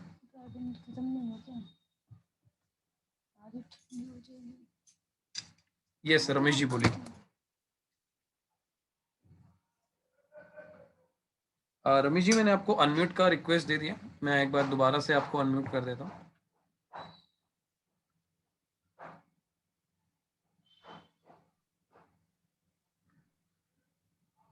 रमेश जी, आपकी साइड से कोई टेक्निकल इशू है, तो आप एक बार दोबारा से अनम्यूट होइएगा, अभी थोड़ी देर पे हो। अतुल जी, मैं आपको अनम्यूट कर रहा हूँ, एक बार अपना क्वेश्चन पूछ सकते हैं सर।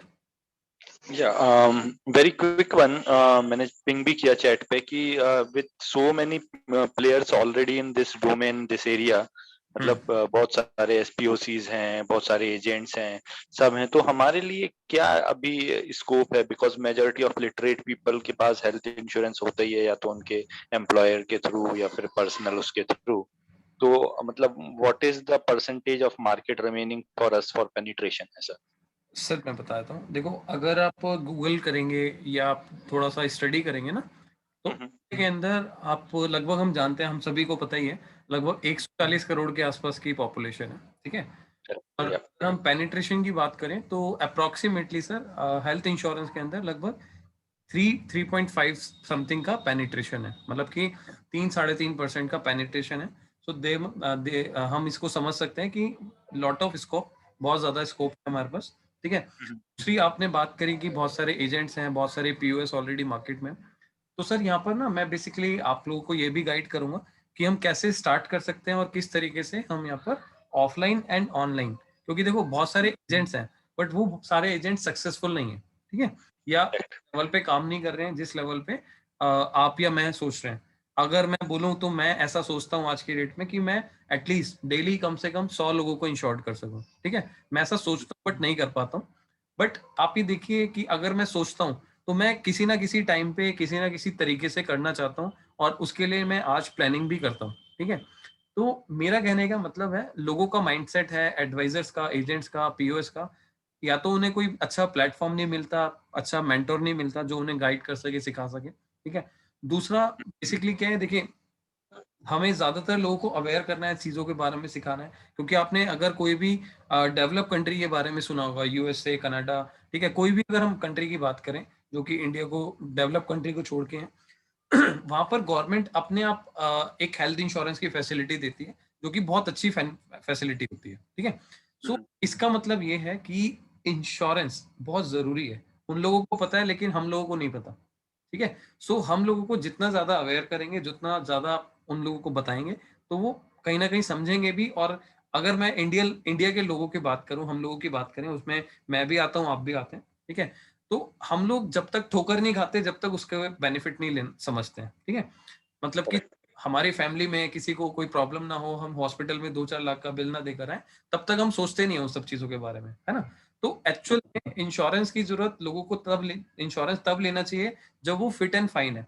अगर आप देखेंगे स्टडीज में, तो इंश्योरेंस तब मिलता है जब आपकी गाड़ी बिल्कुल ठीक हो, जब आपकी गाड़ी में डैमेजेस हो, कोई शीशा टूटा हुआ, कुछ टूटा हुआ है, तब आपको इंश्योरेंस नहीं मिलता। सेम इसी तरीके से है, अगर किसी को हेल्थ इंश्योरेंस लेना है, अगर कोई पहले से ही बीमार है, तो कंपनी उसको करती है कि भाई आपको तो क्लेम लेना ही है, तो आप बीमार हो तो आपको क्लेम लेना पड़ेगा। सो इस चक्कर में आप ये देखिए, हमें यहाँ पर लोगों को अवेयर करना है, हमें लोगों को बताना है, ठीक है। मार्केट का स्कोप बहुत ज्यादा है, हम ऑफलाइन एंड ऑनलाइन सब चीजों के ऊपर बात करेंगे सर, आपको टाइम टाइम बेसिस पे गाइड करते रहेंगे, right. Thank you Atul ji, thank you. Yes Upendra ji, मैं आपको यहाँ पर अनम्यूट कर रहा हूँ, एक बार आप अपना क्वेश्चन पूछ सकते हैं सर।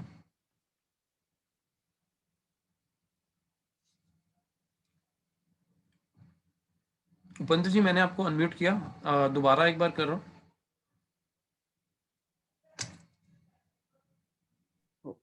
हेलो। हाँ जी बोलिए। सॉरी सर, वो तो हमारे तरफ से म्यूट हो गया था, हमें समझ नहीं आ रहा था। हाँ बोलिए। सर पहले सबसे पहले तो थैंक्स करना चाहेंगे आपको। जी और वेलकम सर। सर ये बताइए सर, जैसे कि कोई भी इंश्योरेंस है तो उसका टाइम लिमिट कितना होता है? आई मीन लिमिट कितना होता है टाइम के लिए? कोई भी इंश्योरेंस हो लॉन्ग टाइम, या कैसे पता चले कितना होता है? सर आपने अगर शुरू में देखा होगा तो मैंने आपको जी एलिजिबिलिटी में बताया था कि पॉलिसी जो होता है 1 साल, 2 साल और 3 साल। हम 1 साल जी की ले सकते हैं, 2 साल की पॉलिसी इकट्ठा पेमेंट देके ले सकते हैं, और 3 साल की। 3 साल के जी पॉलिसी कोई भी अभी हेल्थ इंश्योरेंस कंपनी नहीं दे रही है। तो कहने का मतलब है 1 साल मिनिमम होता है, 2 साल फिर 3 साल। तो बाकी जो कस्टमर की गुंजाइश है या कस्टमर की रिक्वायरमेंट है उसके हिसाब से हम पॉलिसी बाय कर सकते हैं, 1 साल, 2 साल और 3 साल ऑप्शन के ऊपर। और और सर अगर मान लीजिए जैसे कि हमने 1 साल का प्लान ले चुका है, और 1 साल के अंदर अगर हमें कोई हेल्थ इंश्योरेंस की जरूरत नहीं हुई, तो वो जो हमारा पेमेंट रहेगा उसका क्या होगा? वो कंपनी के पास चला जाएगा, जीरो हो जाएगा। अब जीरो हो जाएगा। इसको इस तरीके से समझते हैं, आपने बाइक का, गाड़ी का इंश्योरेंस लिया, ठीक है, जी जी में जी कोई डैमेज नहीं आया, कोई क्लेम नहीं आया, तो अगली बार वो पैसा क्या होता है, जीरो हो जाता है ना। कंपनी जी आपसे जी पैसा किस चीज का ले रही है कि अगर आपके साथ कोई इमरजेंसी आ जाती है, उसके अगेंस्ट में हम आपको 5 लाख की या 10 लाख की लिमिट दे रहे हैं, जितने का भी पॉलिसी लिया है ना। सो जी जी जी वो रिस्क कवर आपने 20,000 15,000 के प्रीमियम में वो 5 लाख का रिस्क कवर आपने कंपनी को ट्रांसफर कर दिया, ठीक है। सो यही जी होता है इंश्योरेंस और मोटर इंश्योरेंस का। जी सर, जी सर, समझ गए। ठीक है, ठीक है जी sir. Sir, thank you okay. Sir. Ramesh ji मैं आपको दोबारा अनम्यूट करने की कोशिश करता हूँ और एक बार हम बात करते हैं।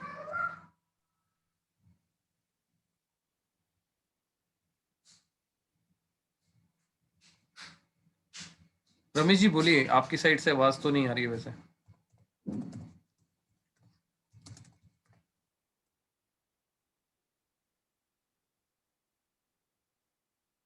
रमेश जी आप चैट पे एक बार कंफर्म कर दीजिएगा, क्योंकि आपकी आवाज़ नहीं आ रही है, मैं आपको म्यूट कर रहा हूँ। और अदरवाइज आप मेरे को एक बार मीटिंग के बाद मुझे व्हाट्सएप पे मैसेज कर दीजिएगा या कॉल कर लीजिएगा, सो मैं आपका आंसर दे दूँगा। So friends thank you so much, आप लोगों से बात करके अच्छा लगा। एक बार मैं रश्मि जी का क्वेश्चन ले लेता हूँ, लास्ट क्वेश्चन हम ले लेते हैं एंड देन वाइंड अप करेंगे आज का सेशन। यस रश्मि जी बताइए। Hello, hi, this is Rashmi, good evening. हाँ जी बोलिए। आई वांट टू से कि अगर मैं प्रीमियम भर रही हूँ और कोई हैपनिंग्स नहीं होती है, जी तो what is going to about my money, मतलब जो हमने इन्वेस्ट किया है, जो मैंने लगाया है, तो उसके क्या ऊपर होगा मैंने उसका फिर? उसके ऊपर मैंने अभी आंसर दिया था, मैं दोबारा एक बार बोल देता हूँ। हाँ, जीरो हो जाएगा, आपने बोला था ना, राइट? हाँ जीरो हो जाएगा। कुछ भी नहीं, मतलब मुझे मिलेगा, मतलब it will become zero, company right ले लेगी सारा पैसा? जी मैम। तो ये थोड़ा अच्छा नहीं लगा ये बात कंपनी की। ऐसा करते हैं मैम, अभी अभी ना हम यहाँ पे 35 लोग हैं, 35 लोग हैं, ठीक है, इस वेबिनार में। हम्म। ऐसा करते हैं मैं आपको सभी से 10-10 हजार रुपये दिलवा लेता हूँ, है ना, और आप 5-5 लाख का क्लेम अपनी पॉकेट से दीजिएगा, ठीक है। आप ठीक सोच, है। नहीं नहीं मैं आपको एग्जांपल ले रहा हूँ यहाँ पे, माइंड मत कीजिएगा, मैं आपको एग्जांपल ले रहा हूँ, ठीक है। यहाँ पर क्या है कि ये कंपनी चीटिंग नहीं करती है, हमें कुछ नहीं हो रहा सर। नहीं नहीं आपको मैं एग्जांपल ले रहा हूँ, मैं बता रहा हूँ। हमने 35 लोगों से एक 10-10 हजार रुपये लिया, ठीक है। सो 35 बराबर है। हमने 10-10 हजार लिया, 3.5 लाख आया, ठीक है। अब आप समझ, हम्म। इन 35 लोगों में अगर एक भी पर्सन को क्लेम लेना पड़ गया हॉस्पिटल में जाके, मान लीजिए 3 लाख, 4 लाख, 2 लाख, तो आप ये देखिए, आपने 2 लोगों को अगर 2-2 लाख का क्लेम दे दिया, तो आपके 3.5 लाख रुपए आपके पास आया था और 4 लाख का आपने पॉकेट से दे दिया, तो क्या आप देंगे उसको? बराबर। नहीं देंगे ना। नहीं। तो कंपनी भी इसी मॉडल के ऊपर काम करती है। कंपनी के पास मान लीजिए जो भी प्रीमियम इकट्ठा होता है ऑल ओवर इंडिया से, उस कंपनी क्या करती है, जो भी क्लेम आता है उसमें कमीशंस हैं, उनके मार्केटिंग कॉस्ट हैं, उनके एम्प्लॉयज हैं, उनका सिस्टम है, ठीक है, सब कुछ है, उसकी कॉस्ट भी निकाल रही है कंपनी, क्लेम भी पे कर रही है कंपनी, सब कुछ कर रही है। बट कंपनी के पास बहुत ज्यादा अगर देखा जाए तो 2-3-4% का ही मार्जिन कंपनी के पास प्रॉफिट बचता है, सब कुछ डिस्ट्रीब्यूट करने। और अभी पैंडेमिक की सिचुएशन में तो इवन ज्यादातर कंपनियां, मैं बोलूंगा यहाँ पर अगर मार्केट में 20 कंपनी है 25 कंपनी है तो यहाँ पर 70% कंपनियां लॉस में है अभी। बराबर। ठीक है। सो आप ये समझ के चलो कि आपकी जो 10,000 या 15,000 का प्रीमियम है तो कंपनी आपके 10-15,000 रुपए लेकर आपको 5 लाख का या 10 लाख का क्लेम का बेनिफिट दे रही है। अगर आप देखोगे आज की डेट में 1-1 करोड़ रुपए का पॉलिसी अगर लेते हैं तो 20,000 के अंदर 1 करोड़ का पॉलिसी मिल जाता है। तो कंपनी इतना बड़ा रिस्क लेकर चल रही है, कल को भगवान न करे कोई इमरजेंसी आ जाए तो आपके पास वो बर्डन नहीं जा रहा, आपको फाइनेंशियली वो तो I'm agree with your point, but just I'm keeping my point. नहीं, मैं आपको समझाने की कोशिश कर रहा हूँ। मैं आपको कभी फॉर्चुनेटली किसी को कुछ नहीं होता, वी आर पेइंग मतलब 25,000 रुपए साल भर, कुछ भी whatever we are paying ऐसा है ना, amount। देखो ऐसा है ना, मैं आपको बताता हूँ, गाड़ी का इंश्योरेंस है। अब गाड़ी के अंदर भी यही होता है। आप मेरे को बताओ ना, इसमें और गाड़ी के इंश्योरेंस में, मोटर के इंश्योरेंस में क्या डिफरेंस है? सेम है। वहां क्लेम आएगा तो मिल जाएगा, क्लेम नहीं आएगा तो पैसा जीरो है, अगले साल अगेन वी हैव टू पे, राइट?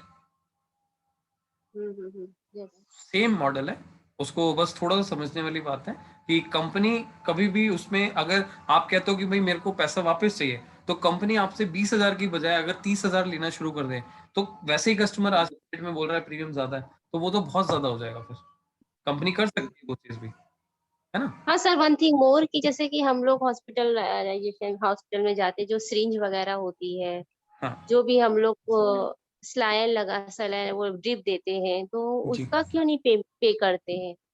मैम वो ना कंज्यूमेबल आइटम्स में आता है। वो कंज्यूमेबल आइटम्स में अभी कुछ कंपनियों ने उसके लिए एड ऑन देना शुरू कर दिया। ठीक है, सो अगर आप जाते हो तो कंज्यूमेबल आइटम्स आप लेना चाहते हो तो कंपनी आपसे कहती है जब आप प्रीमियम पे करते हो तो आपको 10% एक्स्ट्रा पे करना पड़ेगा। ठीक है, अगर आप 20 अच्छा, उसके लिए कंज्यूमर आइटम्स के लिए, कंज्यूमेबल आइटम्स के लिए, कंज्यूमेबल्स में बहुत सारी चीजें हैं, जैसे कि आपकी पीपी किट हो गया, ठीक है, आपका सीजर हो गया, आपका जो क्लोथ्स कपड़े पहनाए जाते हैं उनको पेशेंट को वो हो गया, ठीक है, कॉटन हो गया, जो भी इस तरीके की चीज होती है वो सारी आपकी यहाँ पर कंज्यूमेबल आइटम्स के अंदर आती हैं। Okay sir. ओके। हाँ, मैं एक चीज और भी बोल रही थी कि जैसे कि ऑनलाइन हम डॉक्यूमेंट्स, आपने बोला कि सबमिट कर सकते हैं, तो प्लीज टीच टू एवरीवन कि ऑनलाइन कैसे पीडीएफ बनता है, कैसे फाइल इतने डॉक्यूमेंट्स को कैसे कंटेन एक करता है, तो आप वो भी टीच कीजिए, क्योंकि आई मतलब आई फाउंड वेरी डिफिकल्ट। मेरे हस्बैंड को पैरालिसिस हुआ, मैं सारे डॉक्यूमेंट, वो बोला ऑनलाइन कर दो ऑनलाइन कर दो, पर ऑनलाइन में जब करने बैठी तो मतलब हो ही नहीं रहा था, कैसे डॉक्यूमेंट को एक पॉकेट में कैसे फोल्डर में डालना, ये वो। आप थोड़ा उसके पर भी थोड़ा देखिएगा कि कैसे जो those who are not aware of the digital life, तो उनको कैसे करना, फोल्डर कैसे बनाना है, डॉक्यूमेंट कैसे स्कैन करना है, कैसे डालना है। वैसे मैं थोड़ा जानती हूँ, लेकिन फिर भी मैं नहीं कर पाई। फिर मैंने फिजिकली फाइल लेकर के हम गए वहां पर, मैंने जमा किया। तो प्लीज उसका भी अवेयर लोगों को दीजिए, क्योंकि कैसे करना है। बिल्कुल बिल्कुल, कोई इशू नहीं, मैंने आपका पॉइंट नोट कर लिया। कोई ट्यूटोरियल आप बनाइए कि कैसे लोग इजिली कर सकते हैं फटाफट। बिल्कुल बिल्कुल, मैं वही कोशिश करूंगा कि हम किस तरीके से उसको कर सकते हैं, बट थोड़ा सा टाइम लग सकता है इसमें, बट फॉर श्योर मैं आपको ये प्रोवाइड। कोई बात नहीं, लेकिन आप अवेयर लोगों, क्योंकि I face many problem, I face difficulty, तो मैं नहीं चाहती कि हर इंसान तो डिजिटल से इतना नहीं है। हम तो थोड़ा जानते भी, लेकिन उतना भी हम नहीं कर पाए। तो जी, मैं चाहती कि लोगों को और भी अवेयर हो जाए, क्योंकि अनहोनी और कभी भी होती है और प्रॉब्लम्स फेस करनी पड़ती है। राइट राइट, ठीक है मैम, मैं पक्का आपको इसके ऊपर वीडियो बना के शेयर कर दूँ। ठीक है, thank you ma'am. Thank you so much. Harsh ji, मैं आपको यहाँ पर अनम्यूट कर रहा हूँ और आप अपना क्वेश्चन दोबारा एक बार रेज कर सकते हैं। सो फाइनली हम 2 क्वेश्चन लेंगे एंड देन वाइंड अप करेंगे, क्योंकि क्वेश्चन आंसर काफी हो गए हैं और कल के सेशन में हम कंटिन्यू करेंगे। यस हर्ष जी बोलिए।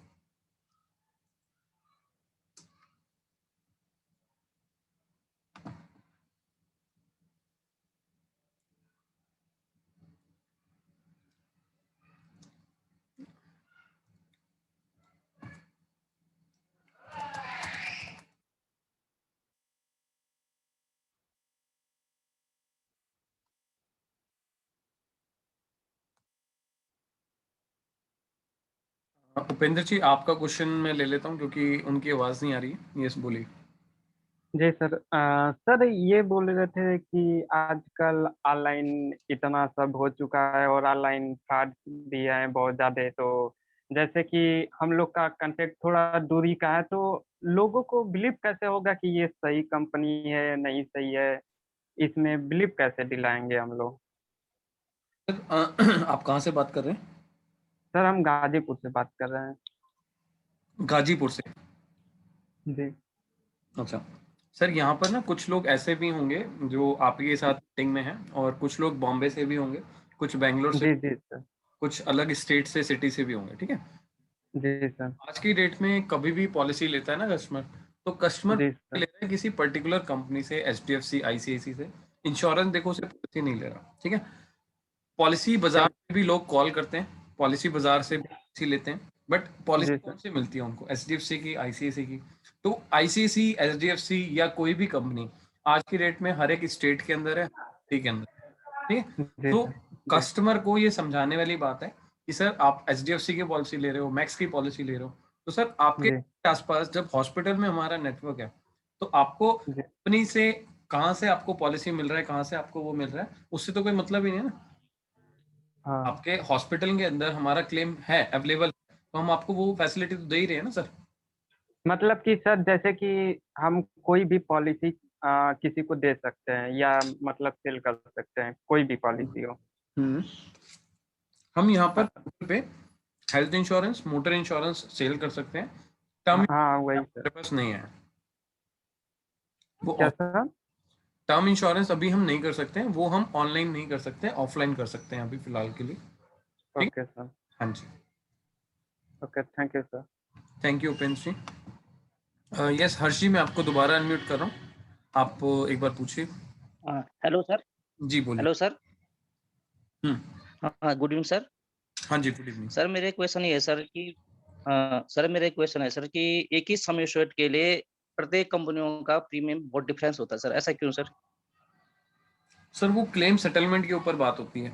एग्जाम्पल मान लीजिए मैं एक कंपनी हूँ, आप एक कंपनी हो, आपने 10 कस्टमर की पॉलिसी करी, मैंने भी 10 की करी, आपके पास एक क्लेम आया और मेरे पास 2 क्लेम आ गए, ठीक है? सो मेरे कंपनी ने मैंने ज्यादा क्लेम पे किया, तो मैं कस्टमर से ज्यादा चार्ज करूंगा। आप समझ रहे हो? आप कितना करोगे? कम चार्ज करोगे, और मैं ज्यादा चार्ज करूंगा। क्यों? क्योंकि मेरा क्लेम ज्यादा है ना? तो ये फर्क होता है।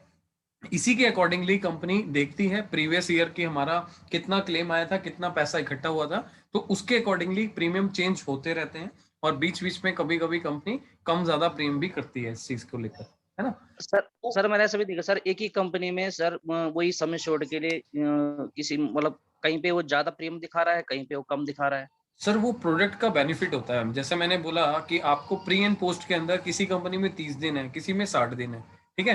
किसी के अंदर एम्बुलेंस में आपको 1000 रुपए मिल रहा है, किसी में 3000 मिल रहा है। तो वो प्रोडक्ट का बेनिफिट होता है, वो समझना बहुत जरूरी है। का डिफरेंस होता है। ठीक है सर, थैंक यू। ठीक है, ओके, थैंक यू। बाकी कल के क्लास के अंदर, कल के सेशन के अंदर हम समझेंगे कि हमारे प्रोडक्ट के अंदर कौन से, कहां पर कैसे बेनिफिट्स होते हैं। सो कल का जो ट्रेनिंग सेशन होगा वो हमारा पोर्टल से रिलेटेड होगा, कि पोर्टल के अंदर हम पॉलिसी कैसे बना सकते हैं, कौन कौन से फीचर्स होते हैं, कौन कौन से फीचर्स हमें समझने की जरूरत है, right? So friends, thank you so much. आज का आप लोगों से बात करके बहुत अच्छा लगा मुझे, आपने बहुत ध्यान से सुना मुझे, और काफी अच्छी क्वेश्चंस, आपके क्वेश्चन आंसर भी काफी सारे थे। सो काफी अच्छा लगा आपसे बात करके। सो फ्रेंड्स, इसी तरीके से अगले 5-6 दिनों तक हम साथ में रहने वाले हैं, और अगर आपके कोई क्वेश्चन है, कोई क्वेरी है, सो एक बार मेरे को चैट पे भी क्वेश्चन कर सकते हो, मेरे व्हाट्सएप के ऊपर भी क्वेश्चन कर सकते हो। आप सभी के पास मेरा नंबर भी होगा, ठीक है? अगर किसी के पास नंबर नहीं है तो मैं आपको स्क्रीन पे दोबारा से एक बार चैट पे शेयर कर रहा हूँ, और आपके पोर्टल पे हम star health, yes, star health की पॉलिसी हम कर सकते हैं। कृष्ण जी, आप बार बार क्वेश्चन कर रहे हैं, मैं अगेन आपको कंफर्म कर रहा हूँ, स्टार हेल्थ की पॉलिसी हम कर सकते हैं। So friends, thank you so much. अगर आपने अभी हमारा YouTube चैनल सब्सक्राइब नहीं करा तो जल्दी से सब्सक्राइब करें, और जैसा कि मैंने बोला था कि आप YouTube पे जब हमारी वीडियो चली जाएगी तो उसके बाद आप एक बार कमेंट सेक्शन पे जरूर बताइएगा कि आपको ये वीडियो सेशन कैसा लगा था, किस तरीके से आपको फीचर्स कैसे लगे थे। So friend, thank you so much, और उसके बाद हम मिलेंगे कल के सेशन में, और हम जानेंगे कि पोर्टल की ट्रेनिंग के अंदर कैसे हम किस तरीके का बेनिफिट ले सकते हैं। So friend, thank you so much. अब हम मिलेंगे कल। Thank you.